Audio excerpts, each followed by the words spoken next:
Isso, começou a gravar. Gente, então, boa tarde para todas e todos que aqui estão com a gente nessa tarde, nessa sexta tarde, para escutar a professora Luciana Salazar, da Universidade Federal de São Carlos, para apresentar uma discussão, né, fruto de pesquisas dela, né, que tem como título Objetos Editoriais e Digitalidade, Questões de Fundo para a Comunicação Científica. A Luciana, nossa querida Luciana, né, convidada aqui pelo FEAMPOL, ela é professora nos programas de pós-graduação de Linguística e de Literatura da Universidade Federal de São Carlos e atua também no programa multidisciplinar de Cultura e Identidades Brasileiras do IEB, na USP. Trabalha no marco dos estudos da edição, coordenando o grupo de pesquisa Comunica, Inscrições Linguísticas na Comunicação, que está inscrito no LABEP, que é o Laboratório de Escritas Profissionais e Processos de Edição. Ambos parceria entre pesquisadores da UFSCar e do Cefet de Minas Gerais. A professora Luciana trabalhou na gestão de projetos editoriais coletivos e coleções na Confraria de Textos, empresa de assessoria editorial fundada em 1999, quando os processos de digitalização da edição se consolidavam. Faz parte da equipe do Observatório da Literatura Digital Brasileira, que tem sede na UFSCar, tendo participado da constituição de seu repositório, o que levou à pesquisa das relações entre objetos editoriais e hiperdigitalização das práticas autorais. Na ANPOL, ela é membro do GT Discurso, Trabalho e Ética. Então, eu dou boas-vindas à professora Luciana e gostaria de passar a palavra para que meus colegas de FEAMPOL também se manifestassem. Em ordem alfabética, o André e depois a Raquel, ou não. Bom, boa tarde a todos. Eu não sei se vocês estão me ouvindo com algum delay ou coisa parecida, mas é que eu não estou na Bolívia, então isso está meio dificultando o meu acesso. Quero agradecer à professora Luciana por estar aqui, por disponibilizar esse tempo para falar conosco. Eu acho que o trabalho que ela vai realizar aqui conosco é bastante interessante, bastante importante para nós, cada vez mais, né, tomarmos aí... não vou dizer consciência, porque não é isso, mas nos atualizarmos em relação a a nossa editoração. Eu acho que o FEAMPOL exerce esse trabalho bastante interessante de levar aí essa atualização aos editores, né, a toda a comunidade. E tendo em vista aí também que nessa próxima quadriênio, né, mudaram as questões relativas à ficha de avaliação. Então, eu acho que os trabalhos que a gente está desenvolvendo aqui no FEAMPOL podem nos ajudar bastante. Obrigado, Raquel, Betânia e Fernanda, que não está aqui, né, e, claro, agradecemos aí a professora Luciana de antemão. Isso, muito bem lembrado. Fernanda não pôde vir, e ainda bem que nós somos um grupo, que aí um cobre o outro, embora a Fernanda tenha trabalhado para que Luciana também estivesse aqui, né? São muitas articulações anteriores para a gente poder chegar nesse momento. Também só vou agradecer, né, Luciana, topar estar conosco. Eu acho que esse é um espaço de formação que a gente está dando continuidade, porque as gestões anteriores do FEAMPOL também trabalharam muito nessa perspectiva desse espaço de diálogo a partir de pesquisa, né? Isso permite que a gente desenvolva melhor o nosso trabalho editorial. Eu acho que os editores são esse grupo, estão em grupos que estão constantemente atualizando, né, as suas práticas editoriais. E aí nós temos, inclusive, muitos editores que estão começando abrindo revista, tem um monte de gente que já está num outro momento, né? E agora, como o André falou, a gente tem uma nova configuração dos processos avaliativos que nos colocam diante de desafios novos, né? A comunicação científica agora passa a ser um elemento importante para se pensar, né, esses dados altimétricos que agora, porventura, poderão impactar também até no que seria a qualidade desses artigos publicados, enfim. Agradecer demais e dizer que, para quem também não conseguiu, né, acompanhar, a gente, nessa gravação, disponibilizará depois, e provavelmente, né, no canal da própria Ampol, para que fique um registro, né, e uma playlist lá com um histórico, né, para os colegas também terem acesso. É isso. Bem-vinda, Luciana. Obrigada, gente. Posso engatar, vocês acham? Bom, meu agradecimento precisa ser um pouco solene, porque eu, de fato, entendo que eu tenho oportunidade de falar a um seletíssimo grupo que, no meu entendimento, faz parte da dimensão mais estratégica da comunicação científica hoje, que são os periódicos. E eu não estou dizendo, sempre foi assim, não, não. Isso que está sendo chamado de, aspas, nos corredores, a queda do Qualis, né, é um acontecimento, porque o Qualis virou parâmetro de processo seletivo, né? Então, temos aí um momento muito interessante em que muitas possibilidades se abrem. E acho que precisamos tomar conta dessas possibilidades, né, do rumo dessas possibilidades. Então, assim, estar aqui hoje, para mim, sendo a minha pesquisa em edição, é realmente uma honra. Eu agradeço muito.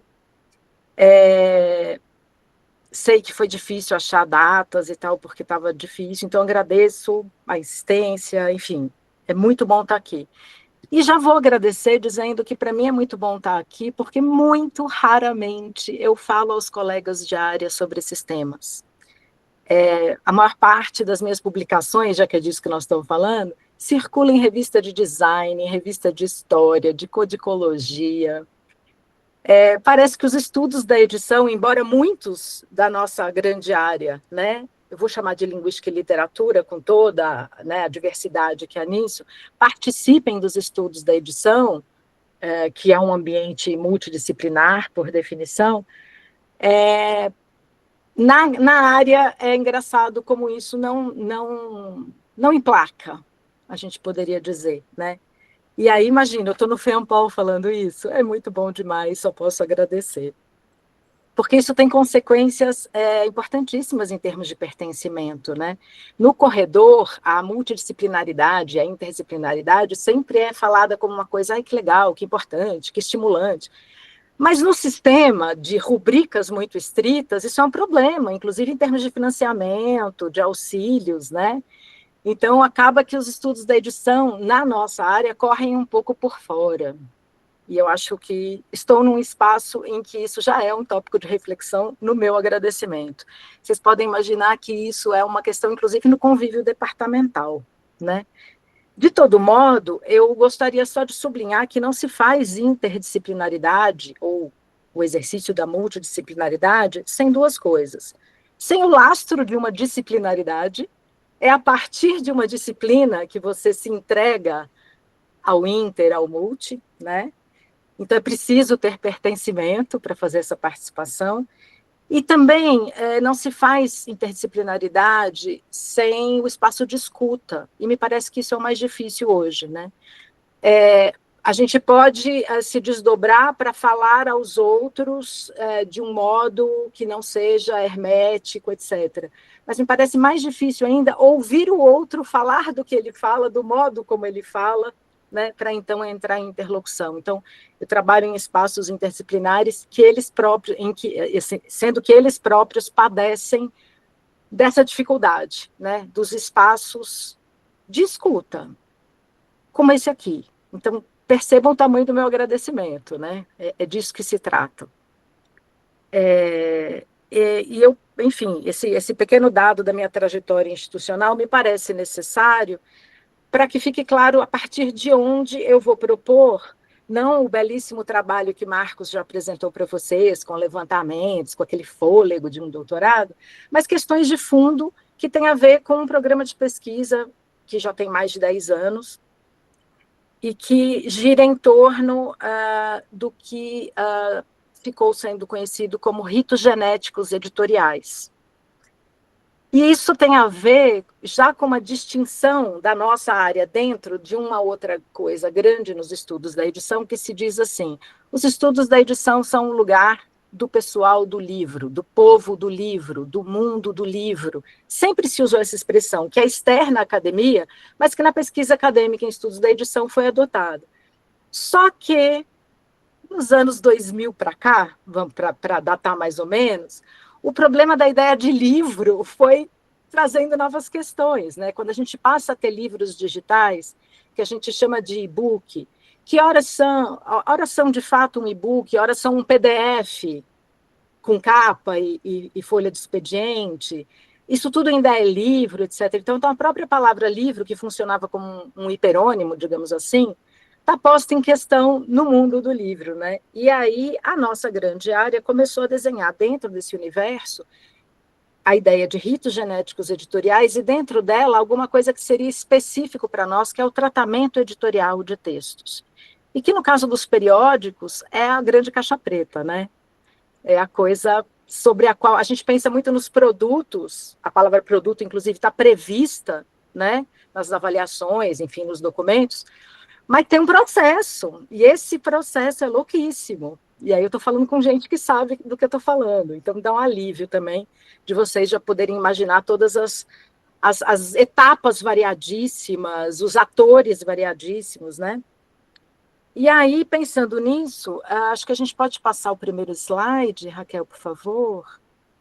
Eu queria partir de um dos pontos de onde partiu o Marcos quando esteve com vocês, né? Ele apresentou para vocês esses tópicos importantíssimos, os periódicos como projetos coletivos, e eu enfatizaria que eu olho para isso pensando, é processo, é coletivo porque tem um monte...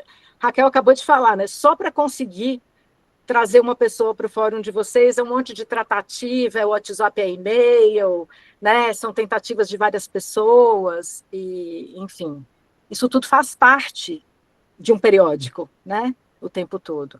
A importância do suporte institucional, claro, em termos de plataformas, em termos de todos os processos burocráticos, administrativos.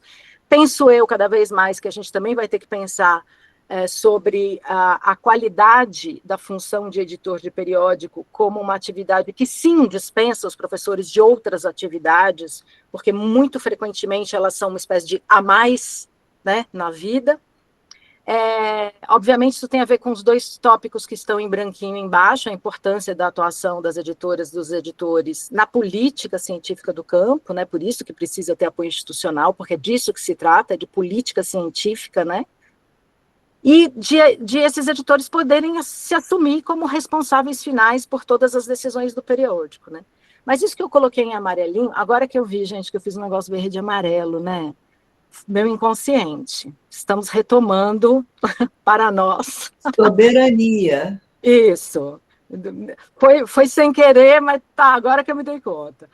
E isso que eu, então, sublinho aí é o item a partir do qual eu gostaria de propor para vocês isso que eu estou chamando de questões de fundo, né?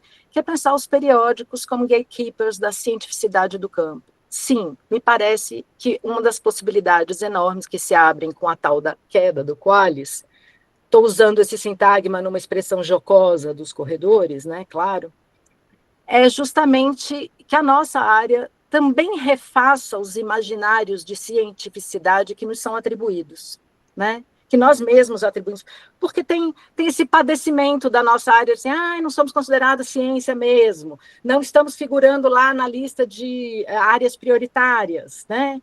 E todas essas coisas. Me parece que, nesse momento, a gente pode mexer com isso exatamente. E aí, eu preciso apresentar para vocês, com algum vagar, o próximo slide,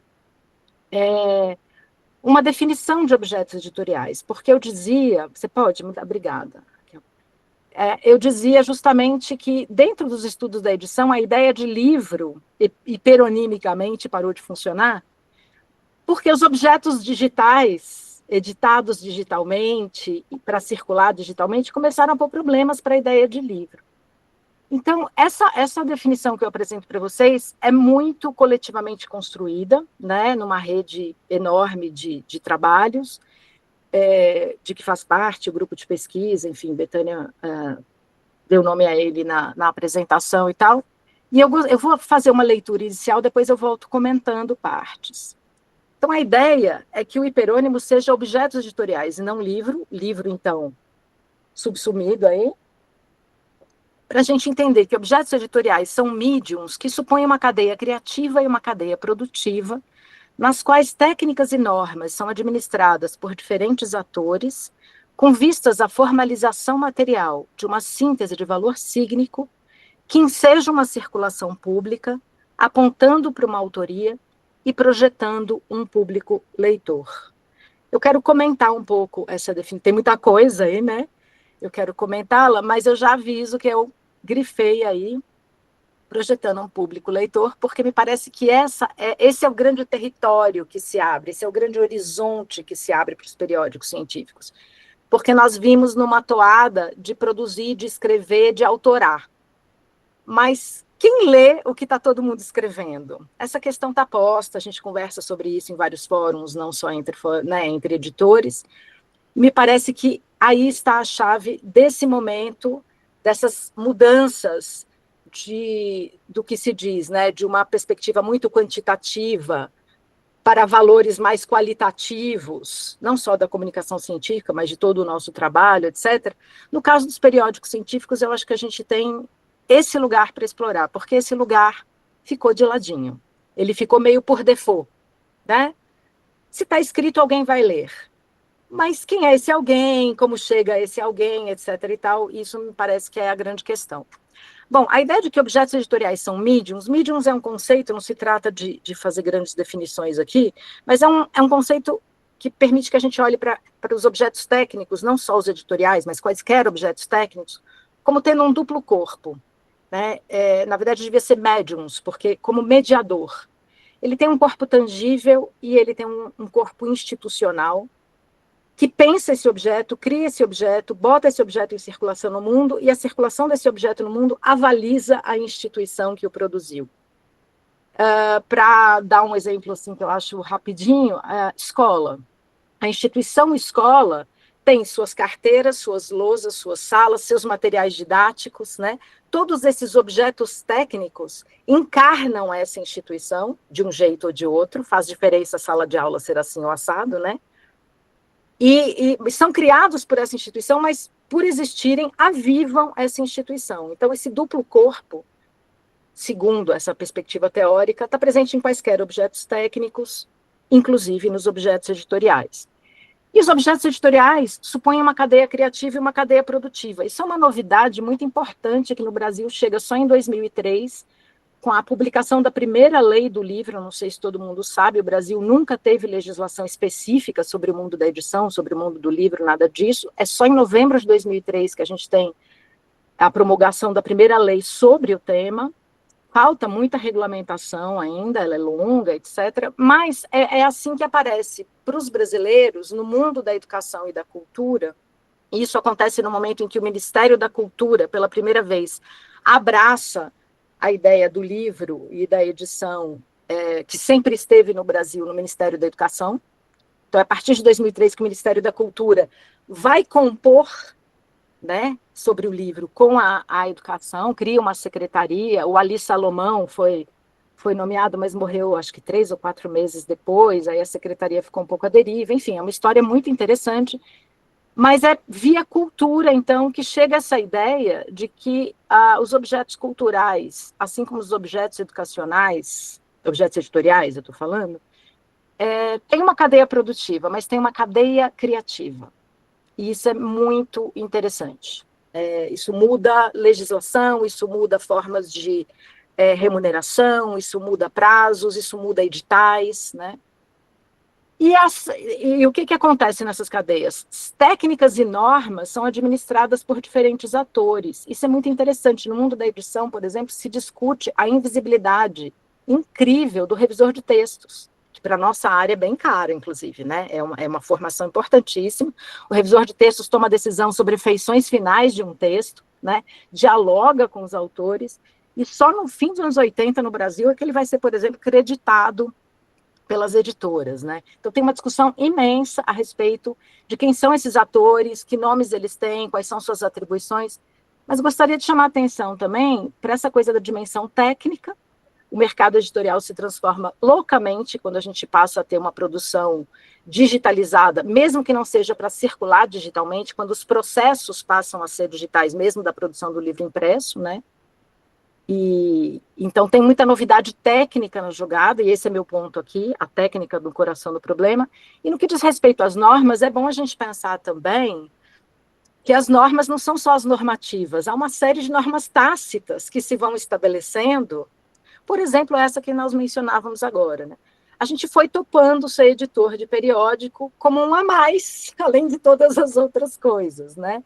Isso é tácito, e assim se consolidou, etc. e tal. A ideia de que tudo isso se passa com vistas à formalização material de uma síntese de valor cígnico é o que especifica o objeto técnico editorial, esse valor cígnico, né? E essa ideia da formalização material, também não vou me estender, é um conceito do Wilhelm Flusser, que vai dizer assim, olha, gente, não é só uma questão de materialidade. Vamos pensar em objeto editorial. Não é só uma questão de papel ou tela. Que tela, que papel? A formalização, o modo como se dá forma ao papel, o modo como se dá forma à tela, importa, né? Eu posso ler o mesmo PDF que os estudantes com os quais eu vou trabalhar a semana que vem. Eu leio no notebook e eles leem no celular. Os colegas aí da leitura, dos letramentos, da cognição, certamente terão muitas coisas a dizer sobre isso. É uma leitura diferente. É uma relação, um contexto completamente diferente. Como é que se anota num PDF no celular? Que campo textual eu tenho para construir um raciocínio de parágrafos, de relação entre parágrafos, né? Então, faz diferença a formalização material. E o que é muito importante para diferenciar os objetos editoriais dos escritos quaisquer. Quaisquer não no sentido pejorativo, mas que não são aqueles que vão circular publicamente, né? Eles ensejam, eles são produzidos com vistas a uma circulação pública, apontando para uma autoria que responde, inclusive, juridicamente por ele, publicamente, né? E projetando um público leitor. Então, eu estou pensando, tudo que eu vou falar, eu estou pensando que os periódicos científicos são objetos editoriais, nesses termos, né, que tudo isso aí está em jogo. Como vocês podem ver, é uma definição metodológica, inclusive, né, a pesquisa pode ser justamente tratar de um desses pontos, da relação de alguns desses pontos, do jogo de todos esses pontos num caso editorial específico, né. Mas aí, eu estou só apresentando para vocês tudo que eu entendo que está em jogo num periódico. E acho que a gente pode passar para o próximo slide, Raquel, para dizer que isso está afetado pela digitalidade. E aí eu vou insistir nessa palavra, porque muitos temos trabalhado com essa ideia de que a digitalidade não é o dispositivo digital, não é a internet, não é o computador. Ela é uma lógica que preside o funcionamento dos dispositivos digitais e afeta todas as práticas, inclusive as não digitais. Epidemia de falta de foco, todo mundo já sabe que tem a ver com esse treinamento que todos nós, sobretudo depois dos smartphones, temos cotidianamente para ser multifunção, para operar com a ideia de pendência, né, as notificações, etc. e tal. Mas eu posso pensar em outras coisas do tipo uma hashtag numa blusa, uma camiseta, ela sai do digital, onde ela foi significando, a princípio, agrupamentos. Esses agrupamentos vão virando as palavras de ordem da militância na rede, e quando ela aparece hoje numa camiseta, todo mundo sabe que o que está escrito junto com a hashtag é uma palavra de ordem, né? Tem um teor político. Então, só para dizer, é isso que eu pretendo registrar como afeta todas as práticas, inclusive as não digitais, né? É uma lógica que se estabeleceu hegemonicamente de funcionamento. De novo, tenho lido os nossos colegas da cognição, os trabalhos abundam mostrando, por exemplo, o que acontece com a gente quando a gente passa o dia inteiro ouvindo as coisas em velocidade 2. Né? Como é que é esse processamento? O que acontece com a produção dos sentidos, etc. e tal. Então, essa lógica que preside o funcionamento dos dispositivos digitais, afetando tudo, ela tem 3 características pelas quais eu passo muito brevemente, porque acho que isso é importante para o que eu gostaria de dizer depois.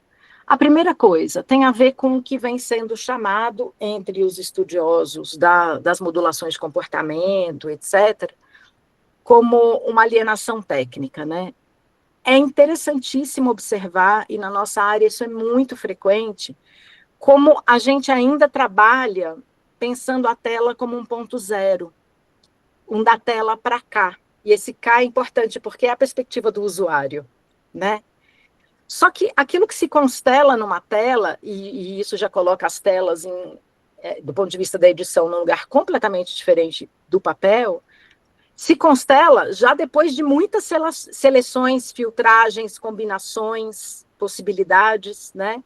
A tela é muito mais uma espécie de portal, uma encruzilhada, sei lá, a pensar, do que um plano, né? Ela não é plana. Conceitualmente, ela não é plana. Há um da tela para lá. E a gente estava falando, né, antes de começar oficialmente a sessão, da importância da RNP como uma rede de tecnologia brasileira para fazer encontros, para fazer defesas, né?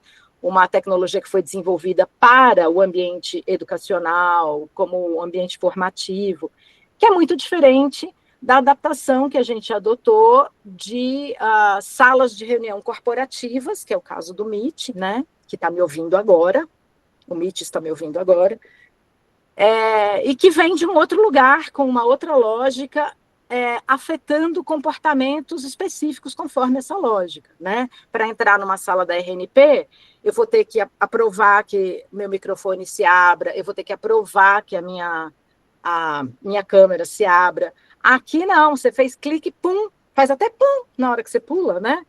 Você já chegou. E isso só para dar um exemplinho micro de uma série de práticas e comportamentos que, então, a gente vai acumulando, né? E que, enfim, nos colocam em certas disposições com os dispositivos. Então, essa relação das disposições subjetivas, da produção de subjetividade com esses dispositivos é pensada assim, como uma relação sempre, sempre mediada, sempre, sempre, a intersubjetividade, inclusive, como mediada pelos dispositivos que suscitam certas disposições. Estou falando isso porque, às vezes, quem nunca usou a RNP, a gente estava falando disso, fala assim, é complicado de entrar, demora. Porque acostumou com o pam da entrada imediata, né? Lá dá tempo de arrumar cabelo, etc. e tal. E aí eu acho muito importante a gente considerar, né? Eu estou tentando ser breve, claro que cada uma dessas coisas dá conversa, né? Mas eu gostaria de chegar a uma coisa que daí tem a ver com o nosso grupo de pesquisa, com a rede de pesquisa de que ele faz parte, o laboratório, que foi mencionado pela Betânia. A gente tem trabalhado olhando para, considerando esse da tela para lá e da tela para cá, e considerando que essa relação entre dispositivos e disposições é inextricável, a gente vai olhar para esse negócio que a gente chama de a internet, né, porque foi assim que a gente acostumou chamar, e falando assim, não tem uma só, tem várias. E eu não estou falando de www e deep web só.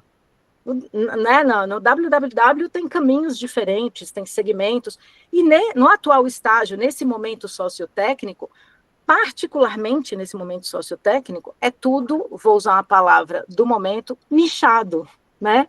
É tudo bem customizado para certos grupos e tal. Então, a gente vai vendo que tem formas distintas de cultivo desses dispositivos digitais, e a gente começou a pensar que, em termos de cultivo, de cultura, sempre, desde o nascimento disso que hoje a gente chama tranquilamente de Vale do Silício, e que é a mitologia do início do dispositivo, da malha técnica digital, que é planetária, etc. e tal, que a gente chama de internet, a gente vai vendo que sempre houve, pelo menos, atrito entre duas formas de cultivo disso. E a gente vai, então, diferenciar cibercultura de cultura digital.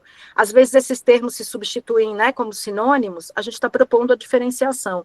A cibercultura como a herdeira direta dos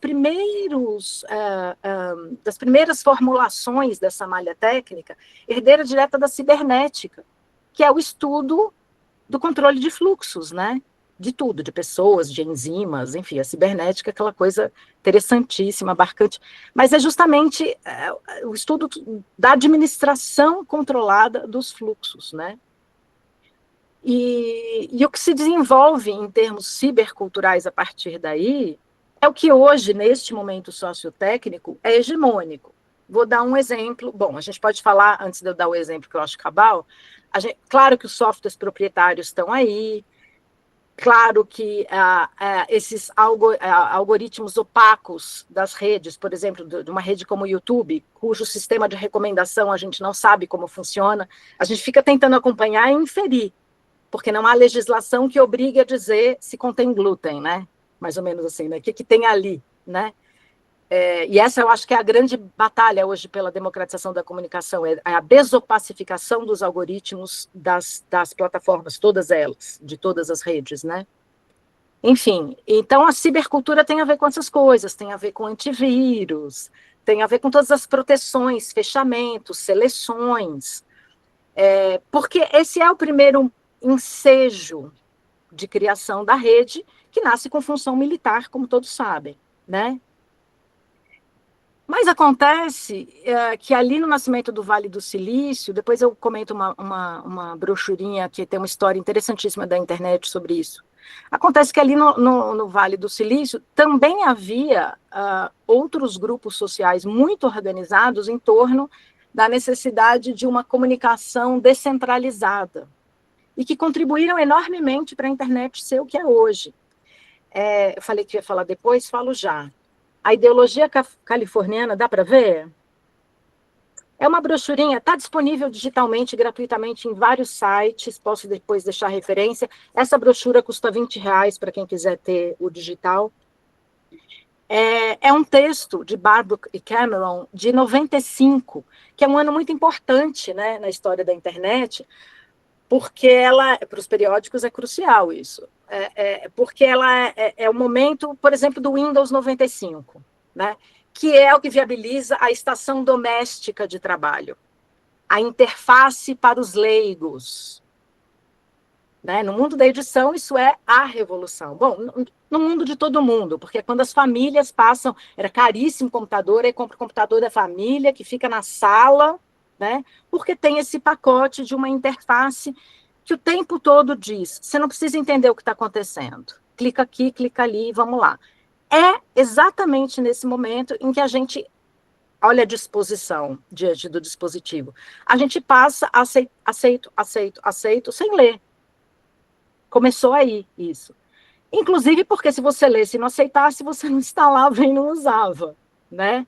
Mas essa ficção de pacto nos trouxe a problemas que todos nós temos hoje, né, com os nossos dispositivos. O Windows tem umas frases ótimas, que é assim, você cometeu uma ação ilegal e o programa será fechado. Eu acho essa semântica do terror sensacional do Windows, enfim. E aí, mas acontece que, então, estava ali naquele momento, o que o Barbrook e o Cameron vão falar, é que estava ali naquele momento esse grupo de empreendedores, que nos anos 90 vão ser designados por IUPs, um termo que desapareceu da história, né? Mas eles eram o grupo em ascendência nos anos 90, a toda a mitologia do gênio da garagem, etc. e tal, está ligada, né, a essa meritocracia do gênio que então se faz, etc. e tal. Berkeley é uma universidade importantíssima nesse momento, que vai receber uma quantidade enorme de investimento do Estado, né, estadunidense. E, enfim, o outro grupo, dizem Barbrook e Cameron, eram os hippies. Então, olha que interessante, eles vão dizer, a conjunção bizarra, essa é a palavra que eles usam, entre hippies e yuppies, produziu essa arquitetura digital que nós temos hoje. E aí ficou latejando uma outra forma de cultivo, que está nesse nascimento do que a gente chama de internet, em movimentos, por exemplo, como do software de código aberto. Por exemplo, com a ação dos hackers dos anos 80, a palavra hacker aí não tinha qualquer traço criminal, né, traço semântico criminal, eram fundamentalmente os jovens estudantes entusiasmadíssimos com a possibilidade de trocar ideia com o mundo todo, né, porque já é o momento em que a internet também, acho que todo mundo conhece essa história, sai desse ambiente militar, né, estratégico militar, e vai para as universidades. E a partir das universidades vira essa possibilidade que uma certa juventude letrada, especializada, vê de se conectar, né? Então, eu diria que assim, o epítome da cibercultura é o login e senha, que hoje é crucial. Eu não sei se para tudo, se não for para tudo, é para quase tudo que você faz na rede, né? Login e senha é aquela credencial, aquela carteirinha que você apresenta na entrada, né? Para poder entrar. E é interessante que cada vez que a gente faz isso, a gente está automaticamente autorizando coleta de dados sobre os dados que a gente põe ali, sobre os resíduos da nossa navegação, porque no atual momento sociotécnico, os resíduos de navegação são importantes. Entre eles, dependendo do dispositivo, a força com que você tecla, as suas feições, né, e etc, etc. Então, assim, a cultura, e o que seria o epítome da cultura digital? Eu acho que os sistemas operacionais de código aberto. E sempre me espanto com a paciência que todos temos tido, essas décadas todas, de lidar com novas versões dos softwares proprietários, sofrendo às vezes, falei, mudou o ícone, não é mais assim que faz. Você acabou de falar isso para mim, né, Raquel, na entrada, falou assim, acho que teve uma atualização da plataforma, não é mais assim que faz a tela cheia, etc. E aí a gente corre atrás, mas a gente não gasta essa energia para aprender a mexer com o Ubuntu, por exemplo, que é uma graça de sistema, que não exige processadores poderosíssimos, que não rouba uma quantidade enorme de memória das nossas máquinas, portanto, que não exige que a gente fique trocando de máquina para dar conta do modo como está funcionando, como estão funcionando os aplicativos, etc. Enfim, faz muita diferença ser cibercultura ou cultura digital. Isso me parece muito importante. Os periódicos brasileiros se inscrevem fortemente na cultura digital, quando, por exemplo, sei que Marcos tratou disso, né, vocês conversaram sobre isso, quando se inscreve por meio do Creative Commons, no acesso aberto e gratuito, né? Eu não, acho que todo mundo aqui sabe, todo mundo é editor, o Brasil virou uma espécie de bastião dessa causa, né? Porque o sistema se estruturou muito fortemente, e olhando um dos gráficos que o Marcos mostrou, é muito interessante ver que 2008 e 2012 são anos importantes, né, de criação de periódicos, de circulação de periódicos, de publicações e tal, tem tudo a ver com o que estava acontecendo no Reúne, no Sisu, né, em todo o sistema. Era, de fato, um momento de estruturação do sistema. Então, gostaria de dizer para vocês que, quando eu falo em digitalidade, é nisso que estou pensando. Parece pouco dizer é digital, porque às vezes não é digital e está atravessado pela lógica da digitalidade. Repito, o pessoal da psicologia tem mostrado, por exemplo, como uma série de males, como falta de foco, ansiedades, etc., estão sendo produzidos tecnicamente por esse funcionamento cibercultural, que acelera, que exige fornecimento de dados, que combina dados e devolve, modulando comportamentos, etc., né? E aí eu acho que tem um último slide, para depois eu seguir sem slides no meu raciocínio. Isso tudo entra, para mim, no programa de pesquisa sobre objetos editoriais, entre outros trabalhos, quando eu trabalhei na iniciação científica, no mestrado e no doutorado, com a Letícia Clares, e aí eu usei o título de um artigo, que eu não sei se pode interessar os colegas, está na revista do GEO, Mediação Editorial em Artigos Científicos, um estudo de injunções em apagamentos nas humanidades. Depois, no doutorado, ela foi além, ela trabalhou com a produção da autoria nesse processo dos pareceres, etc., um trabalho delicadíssimo de fazer, porque os pareceres são gêneros de circulação restrita, como ela chamou, né? Então, para poder tratar dos pareceres numa tese de doutorado, foi uma coisa bastante complexa, mas ela fez isso em 5 revistas de áreas diferentes. É primoroso o doutorado dela. Mas nesse artigo aí, a gente tinha chegado num certo ponto da reflexão sobre os periódicos científicos, nós ambas trabalhando em periódicos científicos, né, ao longo desses 12 anos em que trabalhamos juntas. Nesse artigo a gente tinha chegado numa espécie de síntese que eu quero comentar para falar do ponto 4 e prosseguir. A gente chega olhando os colégios, olhando toda aquela estrutura, tanto do Cielo quanto da CAP, sabe, os colégios, as áreas, as sub-áreas, as intersecções, enfim, toda aquela nomenclatura, isso tá tudo lá, nesse artigo, boa parte, né? A gente chega a essa síntese de que as diretrizes regedoras da comunicação científica, esse artigo de 2020, isso é muito importante,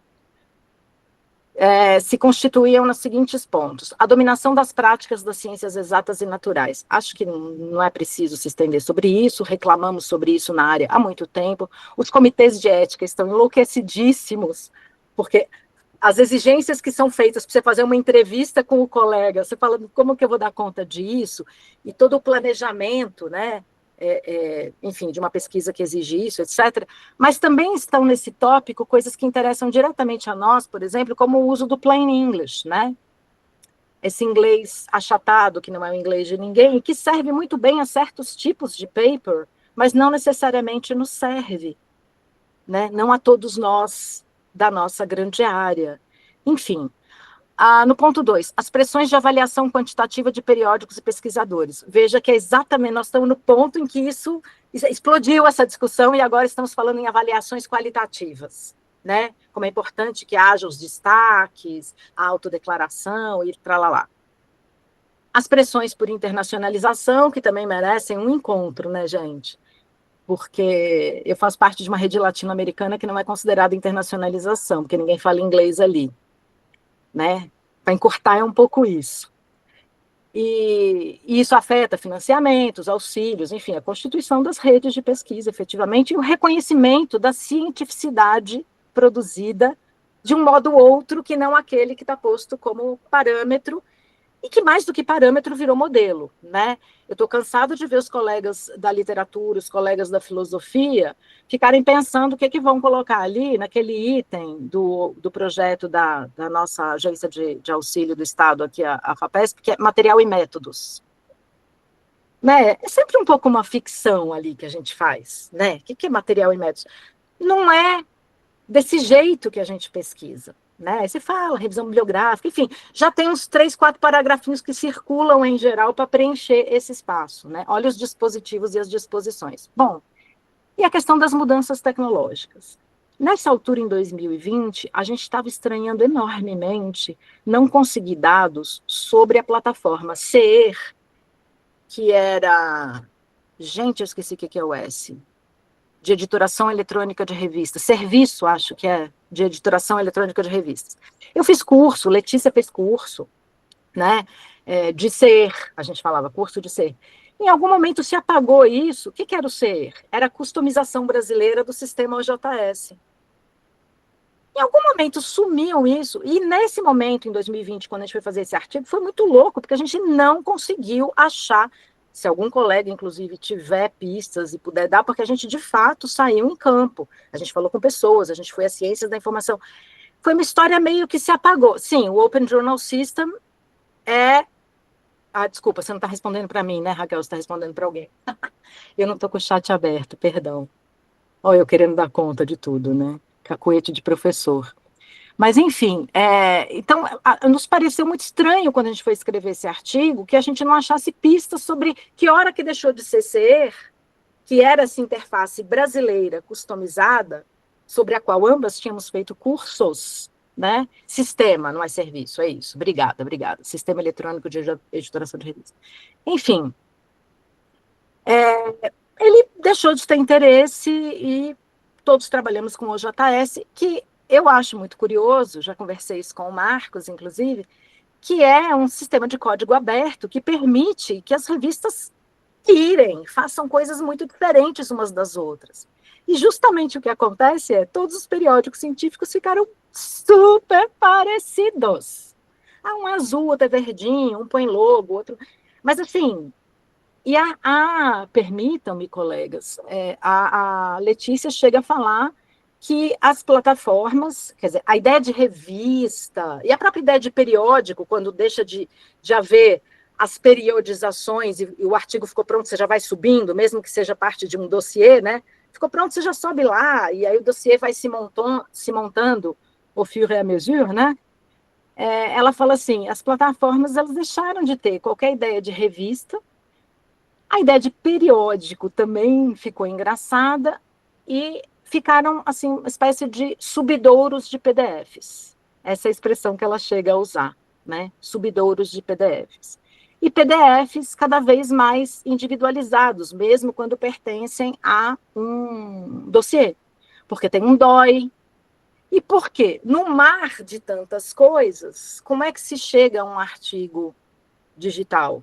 E todos os artigos hoje circulam desse modo, né, os acadêmicos. Porque alguém indicou? Porque alguém deu o link? Porque estava no Insta? Né? Como é que funciona ir a uma revista hoje? Se nunca você tem a totalidade do objeto, né? Então, a própria ideia de revista e periódico, eu acho que é uma questão. Para o meu gosto, tinha que mudar de nome, mesmo. E aí eu não aguentei, gente. Hoje de manhã pus olha, Guilherme, dá para personalizar razoavelmente assim. Se você mexer no código, dá para personalizar bastante, né? Eu diria customizar bastante.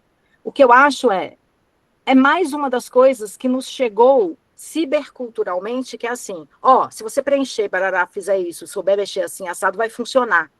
E não chegou com uma coisa assim, mas de onde vem, qual é o intuito, quais são as funcionalidades que eu posso habilitar ou não habilitar. E aí todo mundo foi fazendo um pouco parecido com aqueles que já tinham feito, né? Então eu acho que é um território explorável ainda, né? No melhor sentido das possibilidades que se abrem, sobre as quais eu falava. Mas aí enfim, fechei esse slide com uma síntese que eu acho muito boa de um autor com o qual a gente trabalha muito para pensar o tempo presente, que é o Milton Santos, que é um epistemólogo do Sul Global, né? E ele é isso desde os anos 70, não é agora que a gente tem o termo Sul Global, e ele escreve muito sobre isso, né? O estado das técnicas está indissoluvelmente ligado ao estado da política. E me parece que é disso que nós estamos falando, né? Em termos de slides, eu termino aqui para encaminhar um raciocínio e a gente poder abrir para conversa e tal. Obrigada, Raquel, pelo apoio técnico. Olha como é bom, é importante o que é técnico. E né? Político. Porque eu acho que essa é a questão. Existe, inclusive, uma expressão muito corrente que é falar assim, isso é só uma questão técnica, né? Onde técnico aparece com esse traço semântico de uma coisa menor, resolvível, não sofisticada, não exigente de conhecimento complexo, né? Enfim, eu acho que é diante disso que nós estamos. Então, vocês falaram bastante sobre indexação em repositórios, e isso seria, dessa perspectiva, a gestão da digitalidade, né? Não é simples, eu sei que vocês já falaram sobre isso, né? Não é simples, inclusive hoje, ter espaço nas nuvens. Parênteses, gente, linguista. A palavra nuvem já é ela própria um grande problema político, né? Ela construiu essa alienação técnica fortemente. Não é nuvem, é data center, né? Nós estamos num momento crucial, inclusive o Brasil vai receber acho que 6 ou 7 data centers, né, que vão ser implantados segundo as últimas viagens ao exterior do presidente, etc. e tal.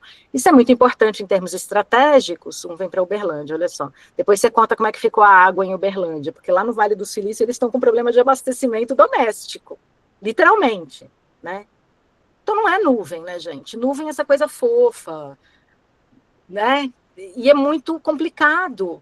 E toda essa terminologia, a terminologia da navegação e tal, produziu essa alienação técnica, essa consciência do da tela para lá, né, que me parece a nossa grande questão. E então a gestão da digitalidade ela é muito crucial, e aí permitam-me dar um exemplo. O Observatório da Literatura Digital Brasileira, que construiu o repositório da literatura digital brasileira, que dá uma conversa enorme, por exemplo, que tem que emular obras e falar sobre essa emulação, que obsoleceram, porque a técnica obsolece muito rapidamente, né? Toda a produção da literatura digital brasileira dos anos 90, que é o nascimento, foi feita em Flash. O Flash perdeu suporte em dezembro de 2020. Morreu toda a literatura, toda não, mas a grande parte da literatura digital, né? O que existem hoje são emulações, enfim, gravações, etc. Então, esse repositório, que é um projeto de ponta da nossa área, a gente às vezes tem dificuldade, né, de pensar em inovação, ele acaba de receber a notícia de que não tem mais espaço na universidade para ele continuar crescendo, menos ainda para ele continuar guardado. Então, nós teríamos que concorrer a editais que garantissem um servidor, um provedor, enfim, todo um funcionamento, né? Tem uma série de questões aí. Agora, é muito interessante que toda vez que a gente tenta concorrer aos editais, os colegas de área dão parecer dizendo, mas esse problema não é da nossa área. essas questões técnicas, né? Os professores que compõem a equipe não são pessoas que entendem dessas questões técnicas, né? Acho que deveria ser submetido e aí manda para frente. A gente consegue alguns, mas a gente não consegue a continuidade. Nesse momento ele está sob ameaça, inclusive. Então, me parece que a gente precisava entender os anos 90.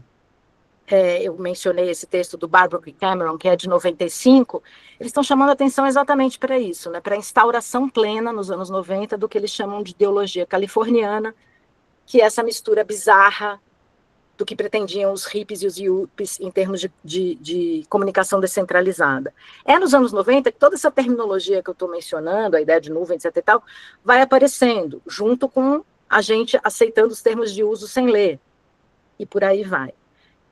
E isso vai se juntando com um modo como, a partir de 2005, fortemente, por causa dos blogs, depois dos blogs, todos esses usos que a gente chama de redes digitais, etc. e tal, os sistemas de recomendação, os sistemas de notificação, depois todo um aparato de administração da própria vida pessoal, né? Os aplicativos para controlar a menstruação, os aplicativos para os pagamentos mensais, em boletos, aplicativos, enfim, todas essas coisas vão vindo para a gente. E nos smartphones se consolidam como uma espécie de prótese, né? Eu não sei se todos estão familiarizados, há uma discussão interessante sobre órtese e prótese. Pensavam-se os objetos digitais, quando Barbara e Cameron escreveram lá em 95, como órteses, né? Como esses objetos que ampliavam capacidades nossas, né? E permitiam, então, que fizéssemos coisas que sem eles não faríamos. Hoje se fala em prótese, se fala, por exemplo, do smartphone como uma prótese. A prótese, ela substitui uma estrutura, ela toma lugar de uma estrutura, né? Nos estudos da cognição, isso é bastante difundido nesse momento.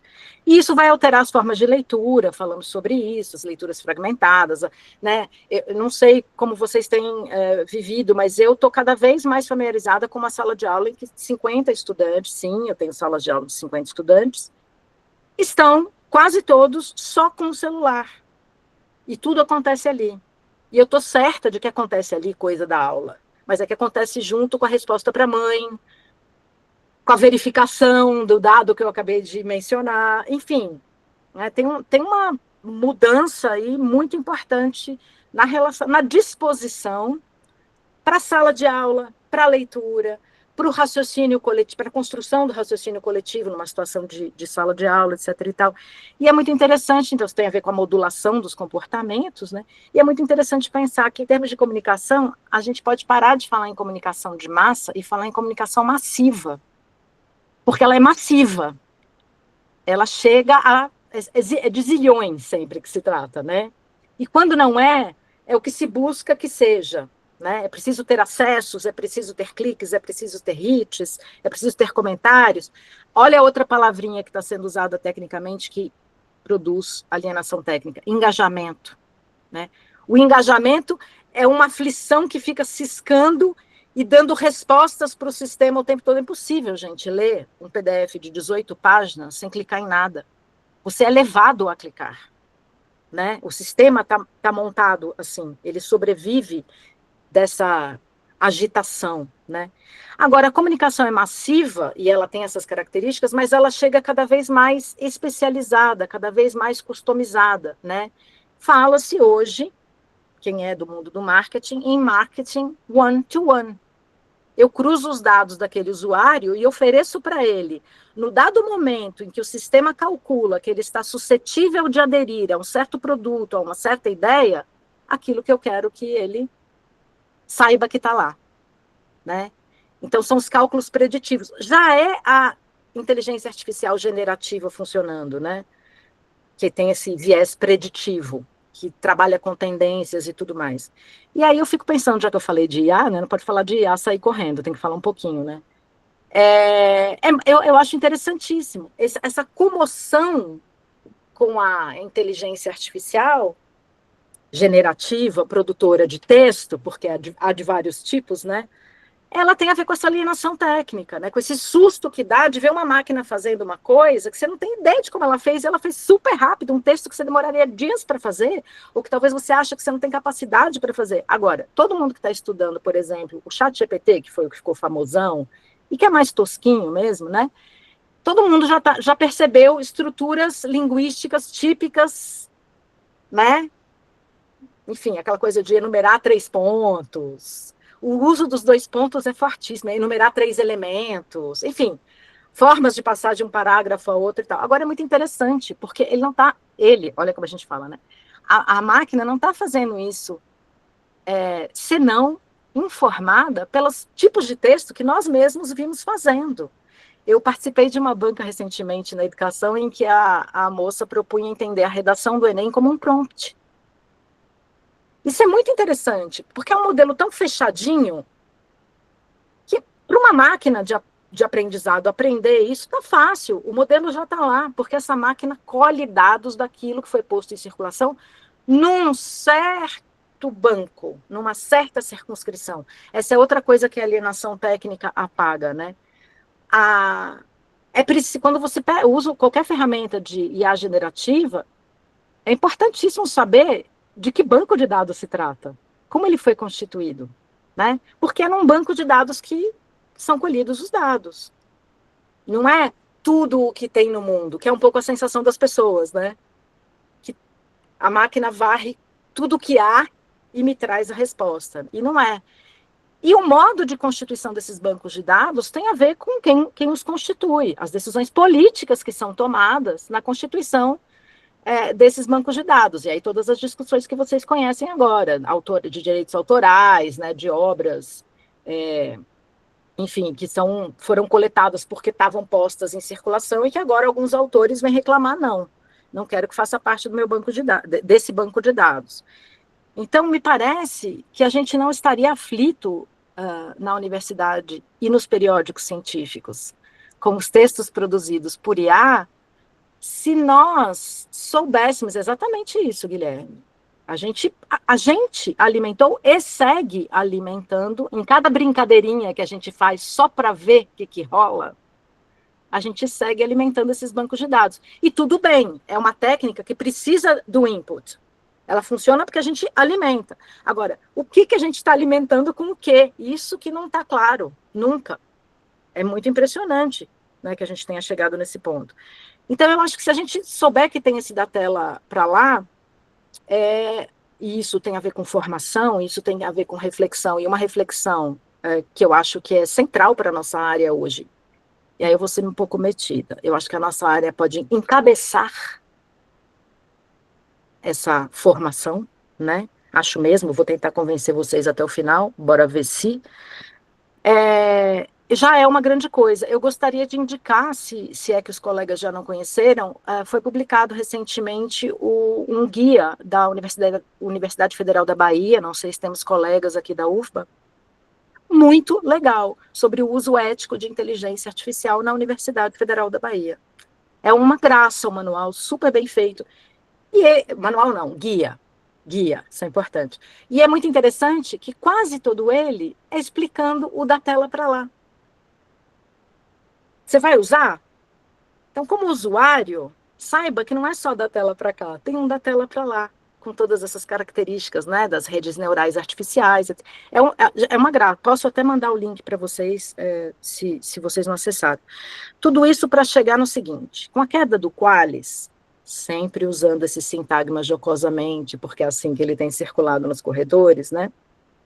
Tem uma mudança importante aí na relação com esse ambiente hegemonicamente cibercultural, que a gente estava operando numa lógica do volume, né, das quantidades. E agora a gente vai ter que operar numa lógica da repercussão. Não importa quantos exatamente você fez, mas o que você fez tem que reverberar, tem que ser retomado, e você tem que ter as provas dessa reverberação.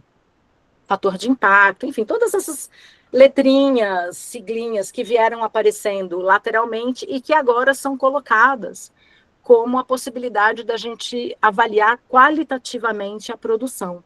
né? Claro que tem uma discussão enorme aí sobre o quanto não são quantitativas também essas métricas. Mas eu colocaria assim, eu acho que a questão é muito profunda, porque eu acho muito louco toda vez que eu vou pleitear um auxílio na agência FAPESP, né, do Estado de São Paulo, que funciona com dinheiro público, eu de uma universidade pública, eu sou obrigada a colocar os dados do Google Scholar. Senão não posso nem pleitear o Google Scholar. A gente está falando de uma empresa privada que funciona, que rastreia como? De novo, o algoritmo não é aberto. E aí, o meu pleito nessa instituição está dependendo do que o Google Scholar diz sobre a repercussão do meu trabalho.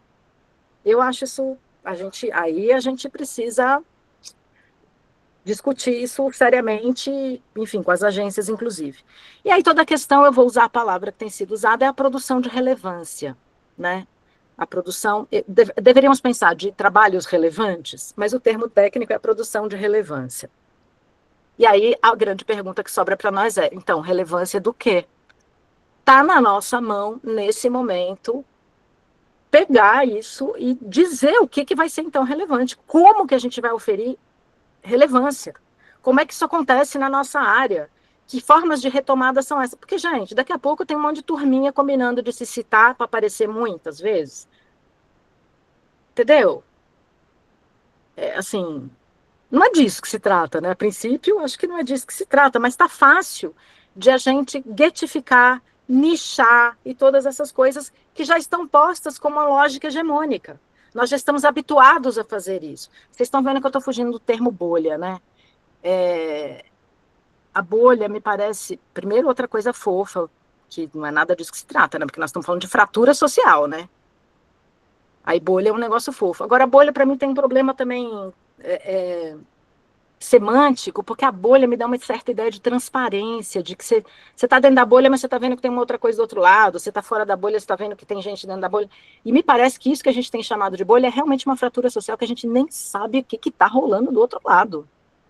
Isso é um problema seríssimo na nossa área em termos de pesquisa, porque a gente não consegue pesquisar, os comitês de ética não permitem, e não permitem porque não há legislação, e não há legislação porque os algoritmos são opacos. Eu não consigo pesquisar o WhatsApp. Se eu for uma jornalista, eu me infiltro, né? Se eu for uma pesquisadora de uma universidade pública, como é que depois... eu me infiltro. O que eu faço depois com esses dados que não estão autorizados para circulação? Porque o WhatsApp é um mensageiro privado. É diferente de uma página aberta num Facebook da vida, por exemplo, né? Então, também, o que é plataforma, o que é aplicativo? Esses termos, eles estão todos, assim, um tanto difusos, e eu acho que a nossa área pode, por exemplo, abraçar a definição dessas coisas, mesmo, né? Bom, o fato é que, com isso, 3 coisas que já eram colocadas como importantes, né? Todo mundo que já fez Sucupira aí sabe, impacto, visibilidade e inovação, agora ganham proeminência nessa perspectiva qualitativa, né? Impacto, relação com a sociedade, visibilidade, eco na comunidade. Aí eu não consigo, né? Que comunidade? Científica, acadêmica, toda ela, grande área. Isso não é claro quando você vai lendo todos os documentos, você percebe que hora é mais expandido, hora é mais fechado. Inovação, traz contribuições efetivas para a área, de novo, para o campo. O que é a área? O que é o campo? O que é a área num campo? Eu tenho muito receio da gente nichar mais quando a gente continua pensando em termos de precisamos defender as nossas especificidades. Claro que sim. Mas de que jeito defender as especificidades? Me parece que os periódicos científicos têm a possibilidade, nesse momento, de dizer assim, a especificidade dialoga com a diversidade. Ela não é o lugar onde... Não é a bolha que eu quero construir para mim. Ela é o lugar a partir do qual eu quero entrar na grande roda da comunicação científica. E fazer os cruzamentos interdisciplinares, multidisciplinares, etc., etc. Um breve parênteses, né? Estou me alongando, mas já estou encaminhando para o final, gente, mas eu não vou deixar de fazer, porque eu achei tão legal isso. Aí, ontem à noite, eu voltei para uma pesquisa que eu fiquei fazendo um tempo atrás, das tais mentorias científicas, né? Que são muitas hoje, né? Há muitos há muita mentoria de vida acadêmica, varia um pouco o nome. E é muito interessante o que eles estão falando sobre essa mudança. Por exemplo, estão ensinando que é muito importante agora no quadriênio você produzir muito no primeiro ano, um pouco menos no segundo ano, e dar uma descansada depois, porque o que vai ser medido? Não é a quantidade mais, é a repercussão. Então, tipo assim, ontem, juro para vocês, ontem eu vi um cara falando assim, você não seja todo informal numa situação ali com seus mentorados, né? Você não seja besta de se matar, de fazer coisas e publicações e não sei o quê no último ano do quadriênio. Não vai ter repercussão, não dá tempo. E aí eu falei, olha que interessante, né? Como é que isso vai... Faz sentido, faz sentido. É engraçado ouvir com essa formulação, mas faz sentido, né? Então, que ciclos vão ser esses agora que se impõem para essa avaliação qualitativa? O que esse quadriênio vira? Eu acho que, de novo, os periódicos científicos podem ser o lugar da discussão disso, inclusive retomando editoriais políticos, né, que não são só editoriais que dizem o que está lá pendurado durante aquele ano e tal. E aí, esses mentores estão falando de uma coisa que me parece que merece reflexão nossa. Eles abrem turmas novas agora para ensinar o que eles estão chamando de obtenção da capilaridade. Porque, então, se você vai ter que ser retomado, se você vai ter que mostrar que é relevante o que você faz, existem algumas estratégias. Claro, títulos, abstracts, palavras-chave, fazer artigos em sequência, explicitando mesmo nos títulos, em várias partes, essa continuidade, né? Porque tem as formas de agrupamento digital. Então, como é que você faz agrupamentos? E aí tem dicas interessantíssimas sobre como é quando você escreve em coautoria, que nome é melhor vir antes ou depois, conforme o funcionamento da digitalidade. Mas é interessante pensar que todos esses mentores, e de novo eu penso na agência de financiamento a que posso recorrer no estado de São Paulo, ou mesmo no nosso Lattes, cada vez mais dizem, tem que ter rede social. No momento tem que ter Instagram. Estão quase falando que tem que ter TikTok. O TikTok não chegou no tem que, porque eu acho que fica um pouco esperando para ver para onde vai a plataforma, né? Mas eu me lembro quando os blogs apareceram como uma possibilidade de registrar no Lattes. Foi mais ou menos quando passou a ser obrigatório ter foto no Lattes, porque eu sou do tempo que não tinha espaço para foto no Lattes, gente, não tinha nada. Depois ficou aquele hominho azul. Depois a comunidade ficava te cobrando, por que você não tem foto no Lattes? Agora, se você não puser foto no Lattes, você não atualiza, né? É muito doido isso. Bom, as normas tácitas, né? As normas tácitas de que eu falava. Enfim, mas esse problema da capilaridade me parece muito interessante, porque ele pode ser visto, de novo, pelos periódicos científicos, como uma possibilidade de construção do comum e não de nichamento, né? Então, não sei se é cada periódico ter o seu Instagram e isso tá bom. Parece que não, né? E ficar pensando estratégias de conseguir se mostrar no Instagram, de conseguir fazer que o algoritmo, olha como a gente é louco, conseguir fazer com que o algoritmo julgue relevante o suficiente, vou usar outra palavra do momento, para entregar. Vejam como eu falei para vocês que eu acho que o grande problema é a gente não está com muita clareza de quem é o público leitor. E eu acho que isso é o ponto nevrálgico a partir do qual a gente pode estabelecer novas formas de uso das redes sociais, inclusive. Né?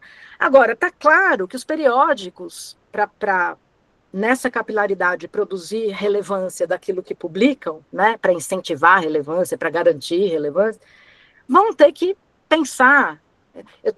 Vão ter muito prescritivista, né, gente? Mas não é bater assim, um fervor de militância.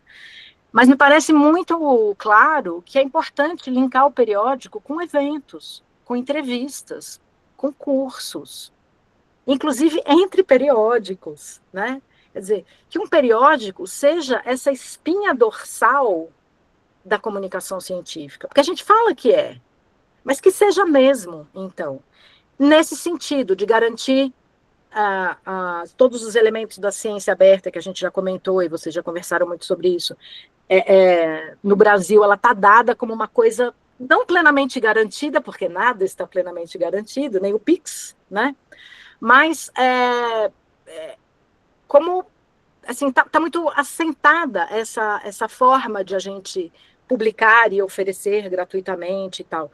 Então, me parece que a gente pode se colocar nos periódicos científicos, assumir, eu estou falando tanto do PIX, né? Eu estou pensando muito nisso, né? O problema do PIX hoje, gente, eu estou me referindo a essa questão, esse jogo internacional que está posto, né?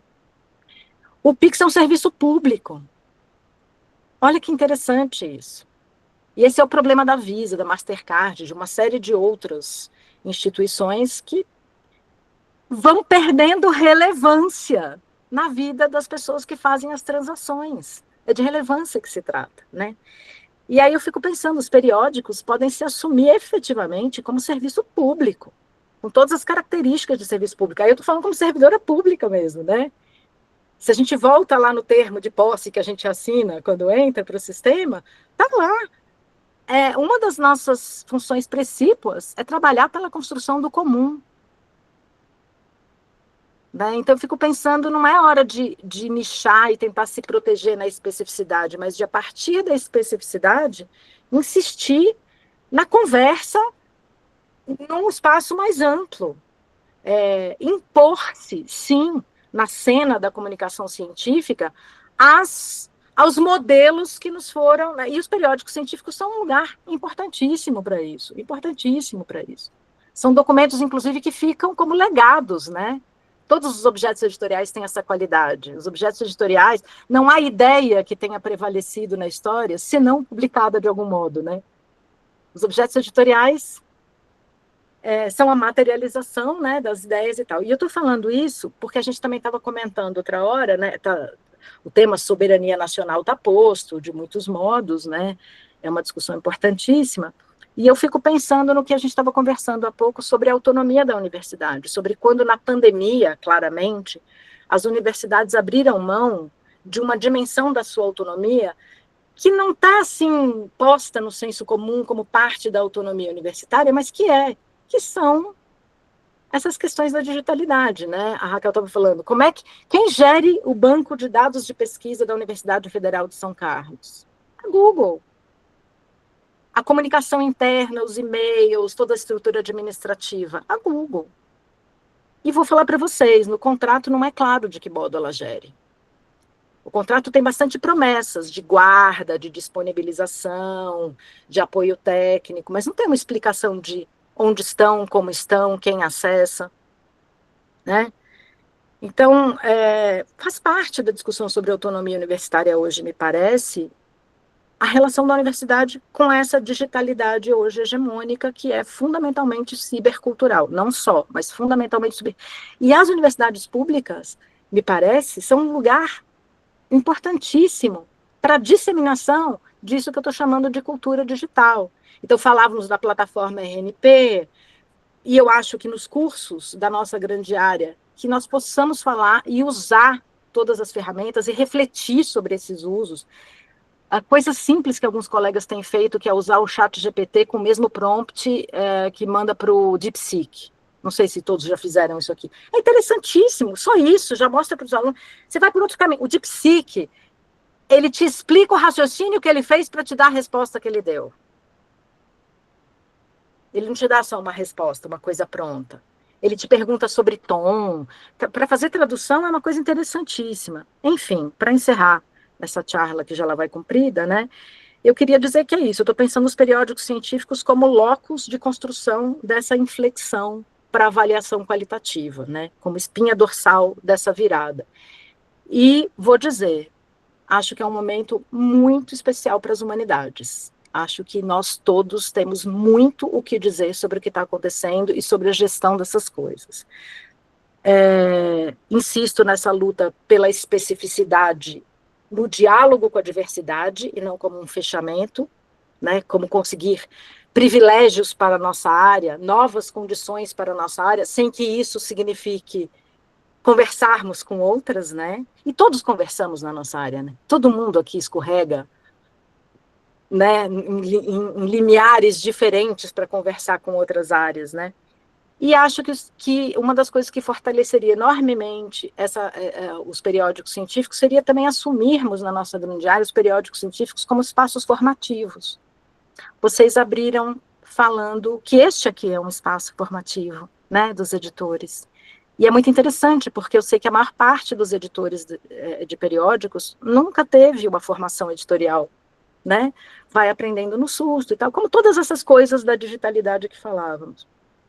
E aí, às vezes, é difícil gerir o processo, é difícil entender onde deu o chabu, é difícil assumir uma decisão editorial, porque aí você tem critérios, você é colega, você é tantas outras coisas além de editor, e isso intervém na decisão editorial, porque também não está claro que seria uma decisão efetivamente editorial, a gente não tem informação para isso, né? E eu acho que esses espaços formativos seriam não só dos editores, mas muito de toda uma geração. Porque a gente sempre precisa de estagiário para fazer o tantão de coisa que uma revista precisa, né? Aí vem o estagiário, aí ele faz um monte de coisa que ele tem habilidades com a plataforma tal, ele aprendeu a mexer no OJS, ele faz, aí ele vai embora. Aí vem o outro, aí começa, ai meu Deus, né? Agora esse outro tem... E, na verdade, nunca tem uma equipe, não é que a equipe seja fixa, mas nunca tem uma equipe informada pelo histórico editorial daquele periódico. Tem, no máximo, um editor que ficou muito tempo, que conta os causos, que é muito bom também. Que isso também produz coesão, isso também agrega equipe e é conhecimento, né? Mas, se a gente assume, e aí eu penso, para fechar mesmo agora, que a gente está num momento muito interessante com essa história da curricularização da extensão. Como esse espaço da curricularização da extensão pode ser, em muitos lugares, se não todos, a implantação efetiva de um escritório de gestão do periódico. Né? O Guilherme mais ou menos concordou comigo. Eu trabalho num lugar em que isso está tão no jeito de acontecer, está tão no jeito de acontecer, mas isso não é uma decisão individual, isso não é decisão de um docente, de dois docentes, né? Isso é uma decisão institucional, né?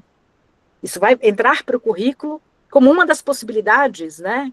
Esse espaço formativo.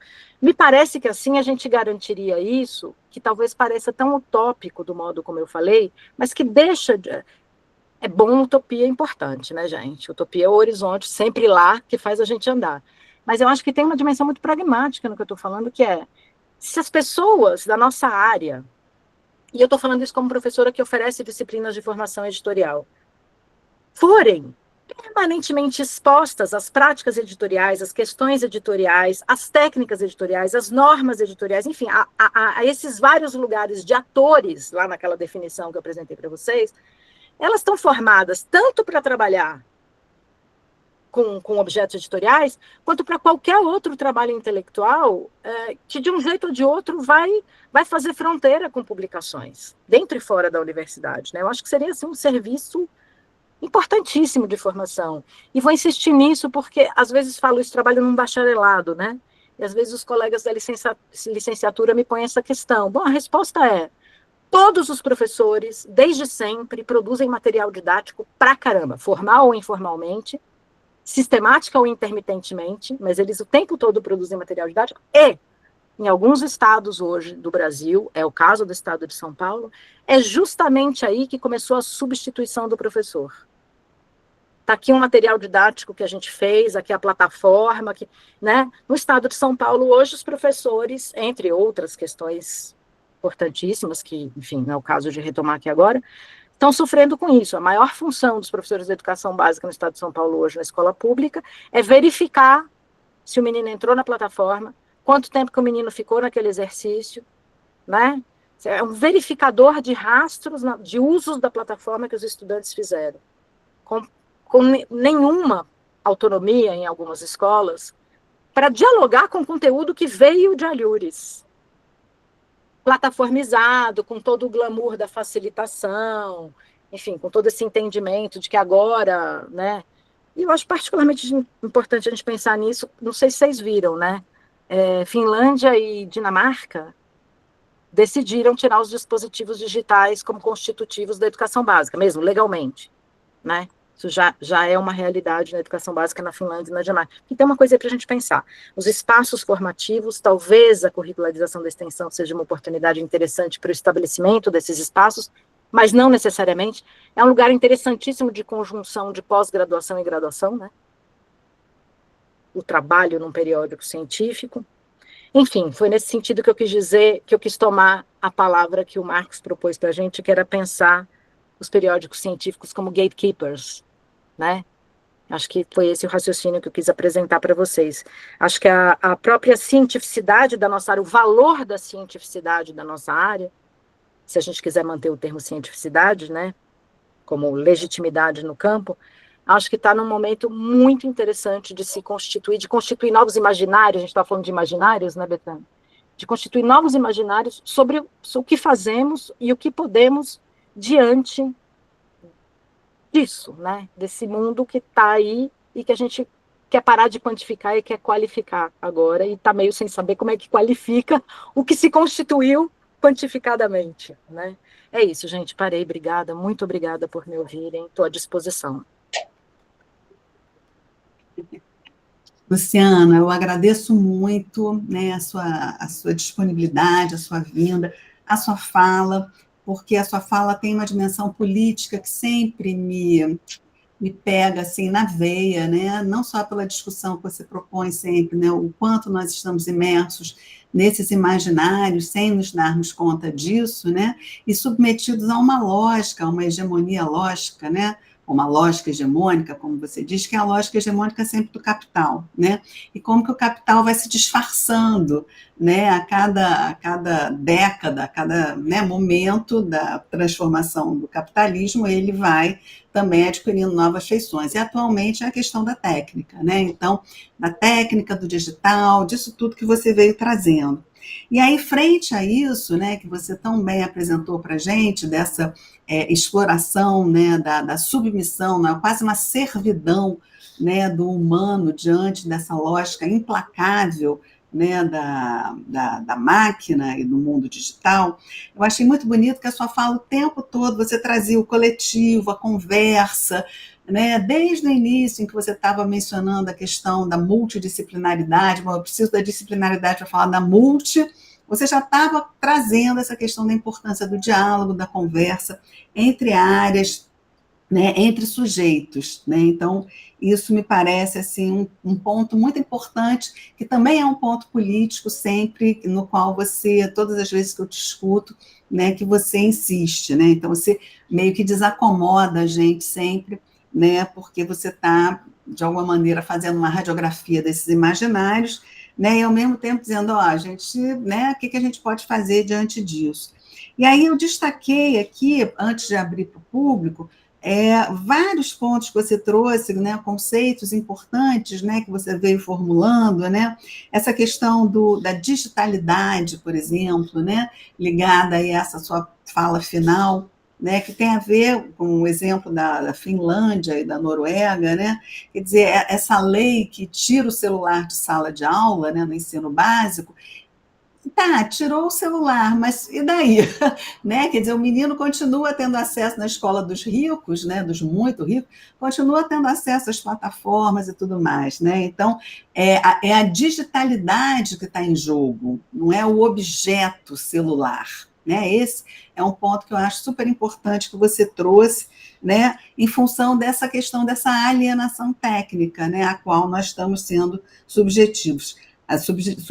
Amei essa questão do cibercultura e cultura digital que você trouxe, eu vou depois quero ler sobre isso, se você já tem publicado, vou ouvir de novo a sua, né, a sua fala, né?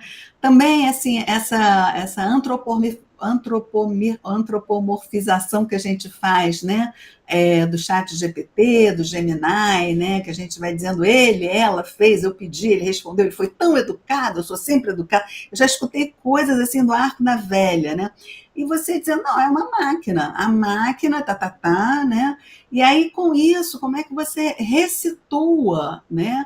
Olha, falar bolha, vamos parar para pensar, né? Bolha é uma palavra tão simpática, nuvem tão simpática. O que não está dito quando se diz bolha, quando se diz nuvem, né? Então, acho que é são reflexões que você vai trazendo, né, para pontuar o fato de que a gente está vivendo, né, esse momento de mudança social, mudança histórica muito forte, né? Achei muito forte você falar da questão de uma fratura social, né? Acho que isso é algo que a gente precisa, em algum momento, de fato, parar para falar melhor sobre isso, tá? Sobre os periódicos também, achei extremamente relevante, assim, o modo como você trouxe para a gente pensar o periódico como um locus, né, uma espinha dorsal de uma virada, né, na qual a gente não fica só submisso, a gente não está só sujeitado a essa lógica, né, hegemônica, né, da digitalização, dessa digitabilidade, mas há um lugar exatamente em que isso pode ser pensado de uma outra maneira. Né, e achei extremamente interessante, né, várias dicas que você deu, né, pensando no futuro dos periódicos, né, mesmo essa questão ligada ao trabalho, né, de como que essa extensão está entrando no currículo e como que isso a gente pode transformar essa extensão em algo de fato, né, que tenha uma utilidade, né, dentro da universidade, né, essa questão de fazer nesse espaço digital essa circulação de saberes, né, que não se limite ao velho formato do dossiê, também achei isso super interessante, né, coisas para a gente pensar, né? E em relação a toda a parte da inteligência artificial, de novo, a gente não pode esquecer que a gente está diante de um mercado, né? Então, esse mercado, ele quer agradar, né? Quer dizer, a empresa e o mercado. Então, o dono da empresa, o dono da Gemini, o dono da ChatGPT, eles querem agradar o consumidor, né? Então, eles vão devolver para o consumidor a partir disso com o que ele foi alimentado, né? A gente que alimenta essas máquinas, né? Eles vão devolver para a gente alguma coisa sempre querendo te agradar, né? Então, né, você pode fazer uma proposta completamente absurda, né? ChatGPT, o que você acha de eu fazer, sei lá, uma microempresa, sei lá, maluca? E a máquina vai dizer, ó, boa ideia. Mas, enfim, isso tudo só para tentar buscar alguns dos pontos que você trouxe, tá? E deixar aí aberto, que eu acho que a gente já tem ali no chat perguntas, mas também perguntas, quem quiser levanta a mãozinha, tá bom, gente? Vamos, então, partir para o debate com a Luciana? E, mais uma vez, muito obrigada. Olha, no chat tem a Érica Lima agradecendo, né, precisando sair. O Marcos, se não me engano, acho que é o UERJ, os periódicos são projetos de extensão, não sei, mas pode ser, né? A UERJ, aliás, ela inteira é o RPN, né? O Guilherme, ele amou, né, a sua sugestão, né? Também a Maria Clecia, enfim.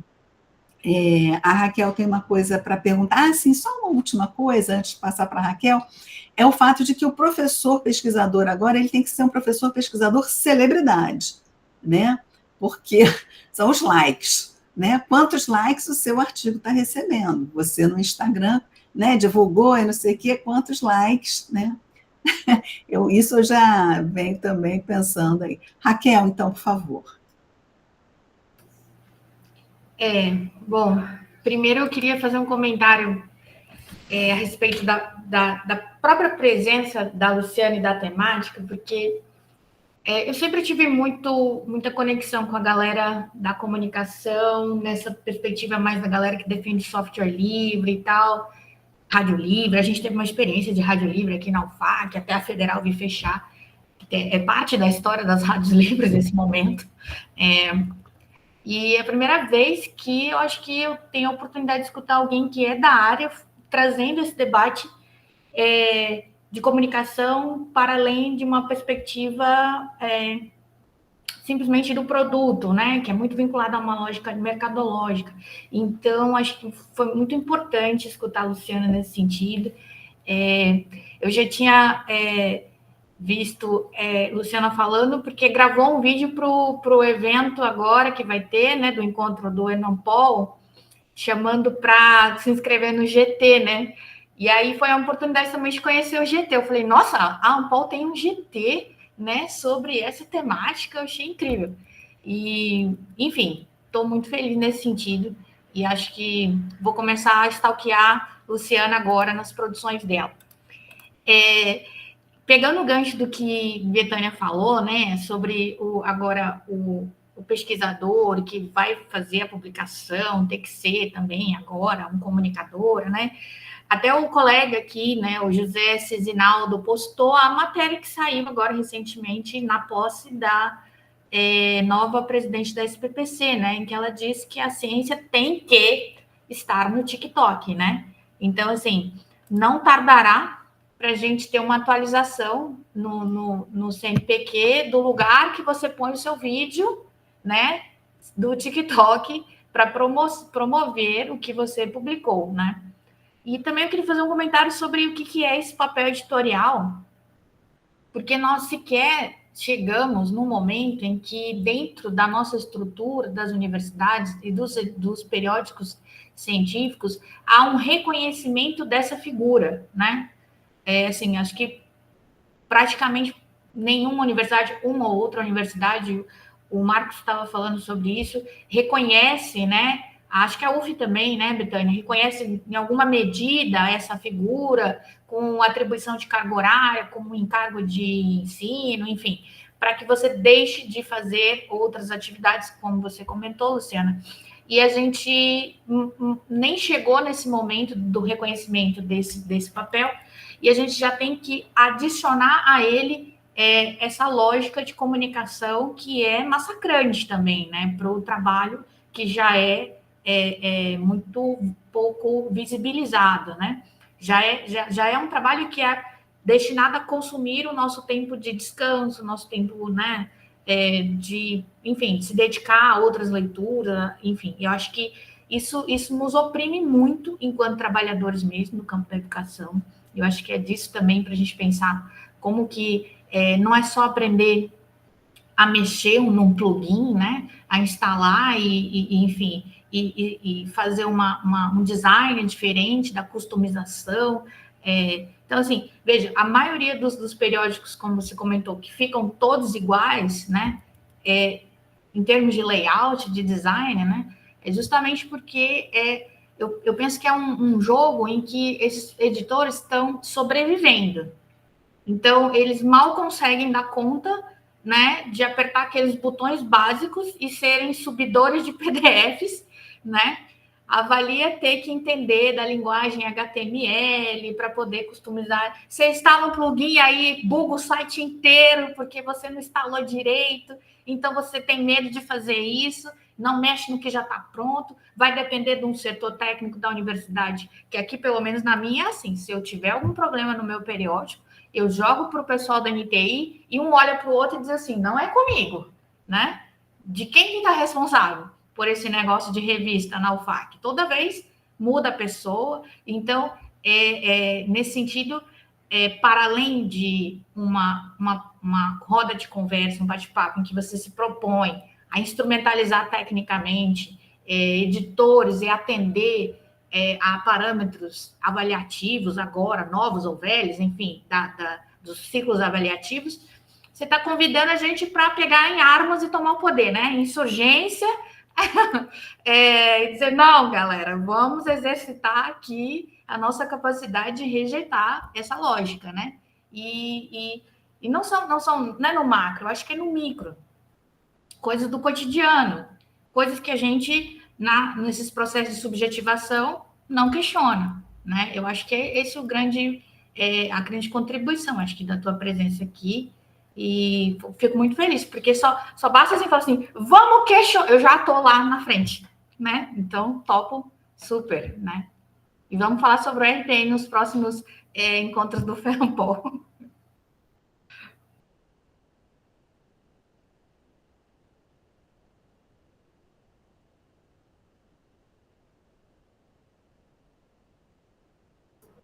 Luciana, quer falar ou alguém tem alguma outra pergunta, comentário? No chat apareceu mais alguma coisa? Deixa eu ver aqui. Ó, aqui o Flávio Garcia, na linha do que a Raquel diz, ser editor-gerente de uma revista toma um tempo absurdo. Como se remunera isso, como se recompensa isso, já antes é uma discussão sem fim. Falta uma atenção específica, né, diz o Flávio, né, os periódicos está no departamento de extensão, mas são avaliados ou agraciados com bolsa em disputa com demais projetos de extensão. Tem isso, né, também tem os outros projetos, né, de extensão, né. Posso comentar, e aí se alguém quiser, pode tomar o turno numa boa? Tá. Se a gente tivesse presencialmente, a gente tomava o turno, né, um do outro. No digital, a gente fica, olha as disposições, né, levanta a mãozinha, fica com receio. Eu queria comentar duas coisas. É muito interessante essa história das coisas que a gente vai aceitando, né? Eu não sei se vocês conhecem, nem todo mundo usa uma plataforma chamada ResearchGate, muita gente usa o Academia e tal, uma semelhante. E que é uma forma de você disponibilizar textos de pré-print, uma série de coisas, textos que foram publicados. Então, isso é um problema para os periódicos. Porque aí a gente sobe texto que a gente publicou no periódico lá, o periódico deixa de ser visitado porque aquele texto está lá. Está acreditado, está tudo certinho, tá com a formatação do periódico, o nome do periódico está ali. Mas em termos de rastros, para computar a abertura do artigo, o cara abriu no Academia, abriu no ResearchGate, não abriu no periódico. Isso, para mim, é uma concorrência muito complicada nesse mundo da coleta dos rastros, como sendo a prova de que há repercussão, né? Mas o que eu ia comentar é que essa plataforma, toda segunda-feira, manda um relatório, né? Quem usa sabe. E aí ela manda um relatório assim para você, né? Digamos assim, nos bons momentos, ela manda um relatório assim, parabéns, não, welcome, que vem em inglês. Welcome, Luciana.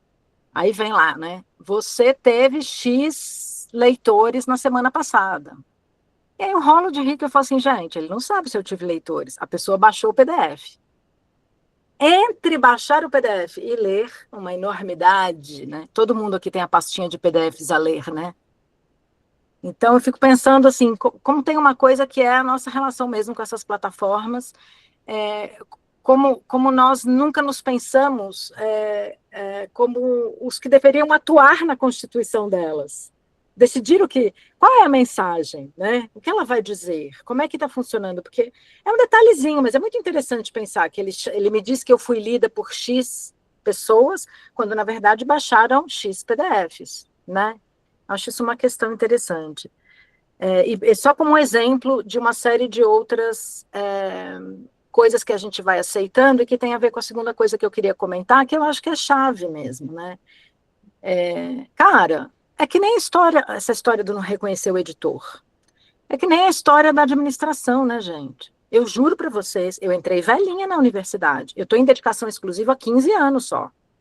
Sempre estive conectada, mas em dedicação exclusiva só há 15 anos. E mesmo assim, tendo entrado velhinha, eu caí no conto do tripé.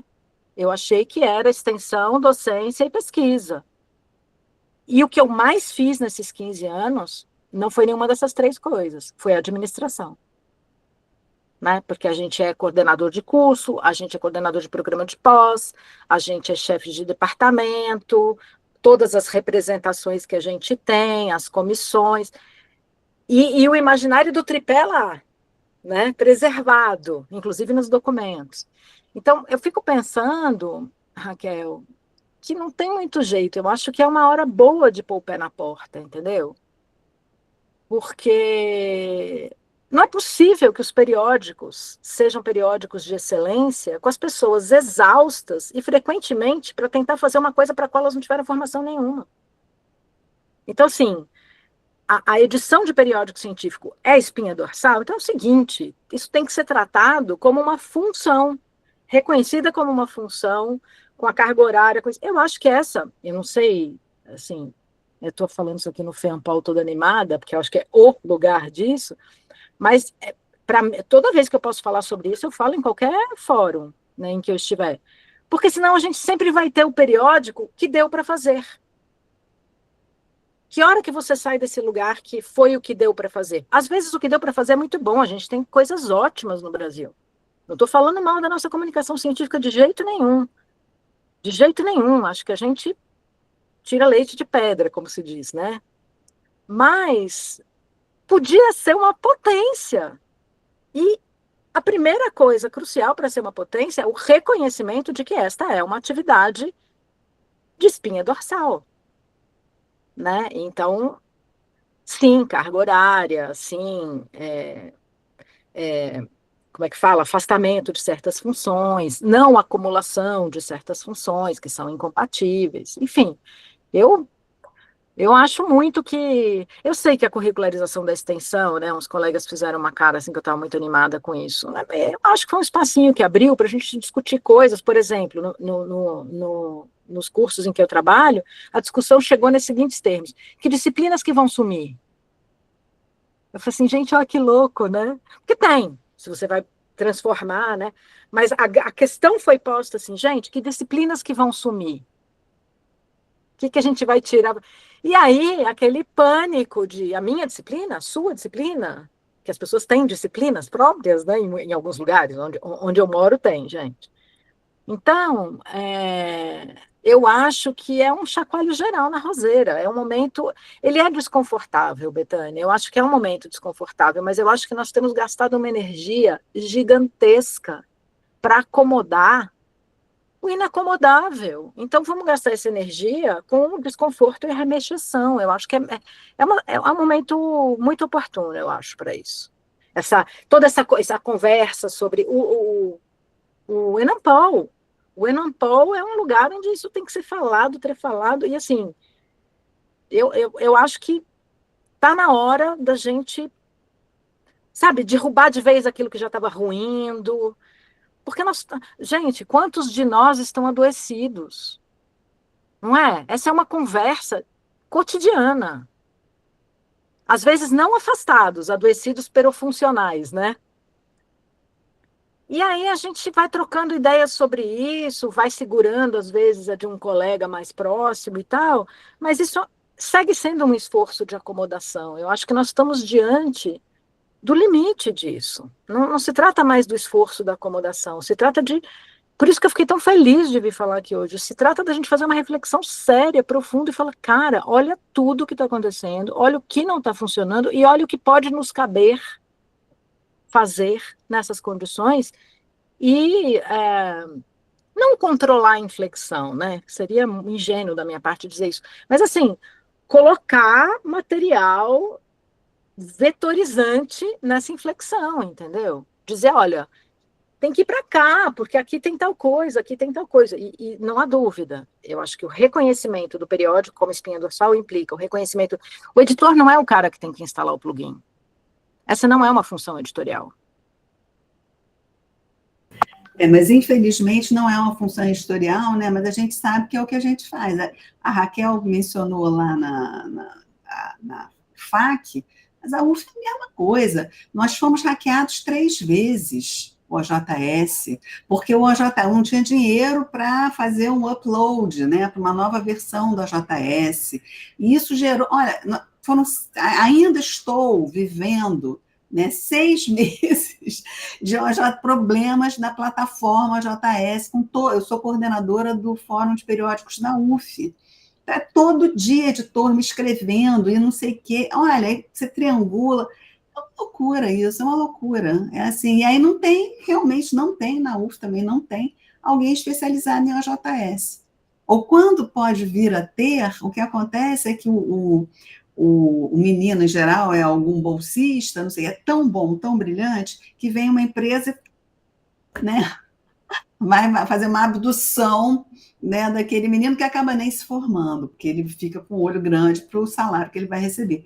Então, assim, é um trabalho político muito difícil dentro das universidades, né, mas é um trabalho político fundamental, que agora lá na UF, depois desses 6 meses, 3 ataques de hacker, né, assim, a universidade, a gente está dizendo, olha, tem que ter uma política para os periódicos. Ou então cada periódico vai por si, a gente não precisa ter portal, não vamos fazer nada disso, cada um cuida de si, como era antes.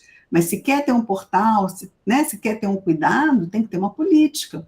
Né? E aí essa política, por exemplo, na nossa discussão na UF, ela passa muito por incluir a gestão do portal e o fórum no PDI, no Plano de Desenvolvimento Institucional da Universidade, ou seja, ter um lugar no organograma da universidade, porque nós não temos, porque a gente se organiza como fórum, e aí eu escuto assim, mas o que é um fórum? Eu falei assim, pô, mas... Não, a gente tem o portal é a nossa face, digamos assim, institucional, mas ele tem que fazer parte de um PDI, e aí nunca faz parte do PDI, né? Então a gente está, então vamos, onde é que a gente vai alocar, né? O nosso fórum, o nosso portal, nós estávamos vinculados à Pró-Reitoria de Pós-Graduação e Pesquisa. Agora a gente vai ficar vinculado à EDUF, né? Que é a editora universitária, que não trata de periódicos, mas trata de publicação. Então, assim, talvez aqui, né, a gente consiga ser visível, né, ter uma visibilidade interna, para essa política interna realmente, né, se tornar uma política séria, né, porque do jeito que está, tem condições. Desculpa o desabafo, gente. Mas, Betânia, eu acho que esse é um pleito dos periódicos científicos em várias áreas, assim, tem que entrar no PDI, claro. É isso, tem que estar no PDI.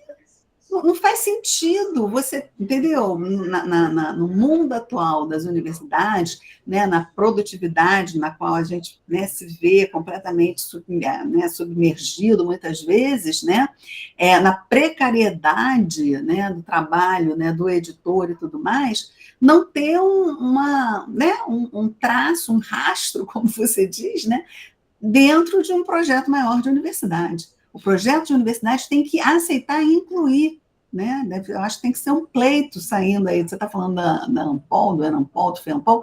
Eu acho que é uma das coisas que a gente devia tirar, né? Não só tirar essa questão de que as universidades precisam valorizar o trabalho do editor, né? Dando horas, ou substituindo uma disciplina, alguma coisa no sentido prático, mas politicamente saiu alguma coisa, né, uma moção de apoio a que as universidades incluam no seu PDI, né, os conselhos que fazem a gestão dos periódicos, alguma coisa assim, né? Isso, a gente tem o portal, mas isso está onde dentro da universidade? Não tem, não existe. E aí, numa hora que você precisa de recursos para consertar um OJS, na hora que você precisa de recursos para contratar, não tem. Né? Então, eu acho que são políticas amplas, né? Como você tem mobilizado, né, o grupo, né? Que não é só essa coisa do reconhecimento do trabalho do editor, né? Tem uma perspectiva um pouco mais ampla aí também, não só, mas também. Desculpa aí. Mas eu te cortei, Luciana, no meio da sua fala. Não cortou, não. Vamos lá para os desabafos. Eu acho muito, muito impressionante que a nossa grande área não tenha assumido a formação para as profissões editoriais. Eu acho isso muito louco. Isso está na comunicação, né? E na comunicação também está lateralmente. É verdade. Né? Eu faço parte do Intercom, não faço parte da Bralim, por exemplo, né? E trabalho num GP, ele se organiza por grupos de pesquisas, que se chama Produção Editorial. É muito interessante ver que é um GP, então, na Bralim da comunicação, por assim dizer, né? E aí, mais da metade é de gente da nossa grande área, que, como eu, vai para lá, mas aí é muito louco, porque eu publico, por exemplo, eu tenho um artigo, estava vendo agora essas métricas todas, né? Então, um artigo que funcionou bem, como se diz no sistema, né? Está circulando, etc. e tal. Ele foi publicado numa revista de design. Para a área, ele nem aparece, né? Poderia ser legal, alguém da nossa área publicando com a turma do design, podia achar isso legal, mas tal como o sistema está estruturado, não tem como aparecer isso, né? Não tem como computar isso. É muito doido, eu acho muito doido.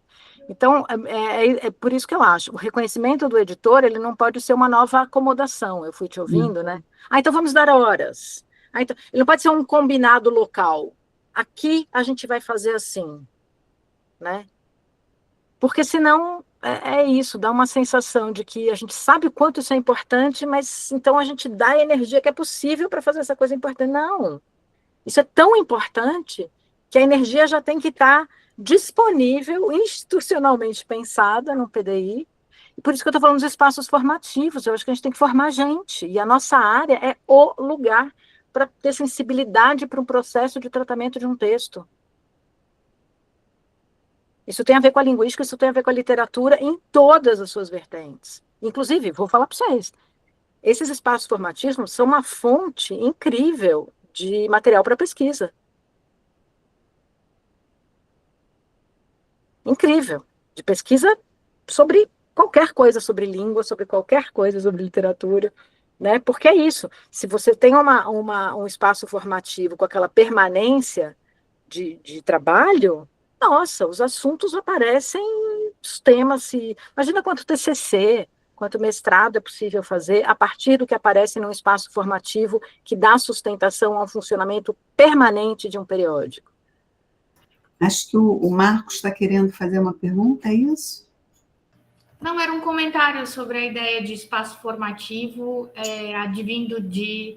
e resultando em pesquisas, né? Porque o Marcos tem acompanhado, inclusive, 2 fóruns, né? Ele acompanha o nosso fórum e acompanha o fórum de história, né? Da Ampul. Então, é uma prova de que a gente pode potencializar muito esses espaços, né? Para pesquisa também, né? E eu queria só fazer, aproveitando que eu já estou falando, uma conexão com a fala da Micheli, que foi uma primeira convidada do bate-papo, como ela mostrou que, na perspectiva dessa mudança que sai um pouco da coleta, do que seria essa produção qualitativa, quantitativa, dos dados bibliométricos, para essa lógica dos dados altimétricos, que tem mais a ver com repercussão, tem que ter infraestrutura, né? Então, dentro das próprias universidades, e aí conectando também com a ideia de que dar uma carga horária X ou Y é uma espécie de paliativo, e não uma resolução para um problema, é que a universidade precisa resolver gargalos em âmbito de infraestrutura, de suporte técnico em relação à manutenção das plataformas e a própria comunicação na perspectiva institucional, né? Porque a própria comunicação institucional das universidades, não sei, não posso falar por todas, mas na nossa não é algo que se possa se exportar como um modelo. Então, são quadros defasados, uma rotatividade imensa de profissionais. O próprio setor de tecnologia, eu vou lá, sei lá, se eu vou daqui a 2 meses, já é uma outra galera. Porque são garotos jovens, meninas jovens que fazem um concurso e depois vão para outro lugar, não querem mais ficar na universidade, não é tão interessante. Então, a própria universidade teria que repensar suas formas, né, de organização interna para dar conta de comunicação, de infraestrutura, de suporte. E, por fim, falar do que ela falou, né, também, né, a política da área e das agências de fomento, entendendo que os editais de financiamento de periódicos precisam contemplar essa realidade que a gente está tendo agora, né? Os periódicos da área, pouquíssimos concorreram ao último edital do CNPq, que foi uma pressão para sair, saiu inclusive de qualquer jeito, todo errado, e depois eles ajustaram, depois que a Ampol mandou uma nota, foi meio do improviso, e pelo resultado, acabou que, politicamente, você mantém o financiamento para um grupo de periódicos que já tem contemplado há um tempo certos financiamentos, mas a grande maioria sequer concorre ou sequer tem chance de ser contemplado, né? Eu falando com a Gali, que é a outra coordenadora do FEAMPOL, a gente teve as mesmas situações, né? Nossos periódicos concorreram, gabaritaram 9, 10, não sei o que, não tem recurso. Então, assim, a estrutura que a gente tem na ciência brasileira para financiar esses periódicos é irrisória comparado a essa demanda que a gente tem, né? Então, não tem essa infraestrutura correta ou adequada para, inclusive, mudar critério de avaliação e esperar que a gente vá dar conta de coletar os dados altimétricos, que, inclusive, ela falou, né? Que é aquela rosquinha, né? É uma plataforma paga, né? Que coleta, o que saiu no TikTok, o que saiu no Instagram, o que saiu não sei o quê. Então, se você depender dessa estrutura para fazer avaliação de periódicos que têm uma infraestrutura muito precarizada, o resultado não precisa nem de 4 anos para esperar a avaliação que nós teremos, né? Bom, Luciana, eu vou sugerir, dado que a gente já está há 2 horas, que a Luciana possa falar para a gente umas palavras finais aí, né, já pensando num encerramento, né, mas sabendo que você é a nossa convidada de sempre, você, o Marcos, Micheli, enfim, que trazem, né, tantos pontos para a gente pensar e que estão alimentando muito, né, as discussões que a gente vai poder levar, né, no FIAMPOL. Lu, com você. Eu só preciso agradecer muito pelas razões que eu já enumerei no início, né? Mas, e dizer assim, eu acho que estarei no FEAMPOL. Vou um dia antes. Me avisaram que para o FEAMPOL tem que pagar por minha conta a estadia, estarei lá. Mas para dizer isso para vocês, às vezes uma conversa como essa abre tantas possibilidades, ou para algumas pessoas soa meio utópica, porque também tem as realidades locais, etc. Mas, sobretudo, o que você falou, né, Betânia?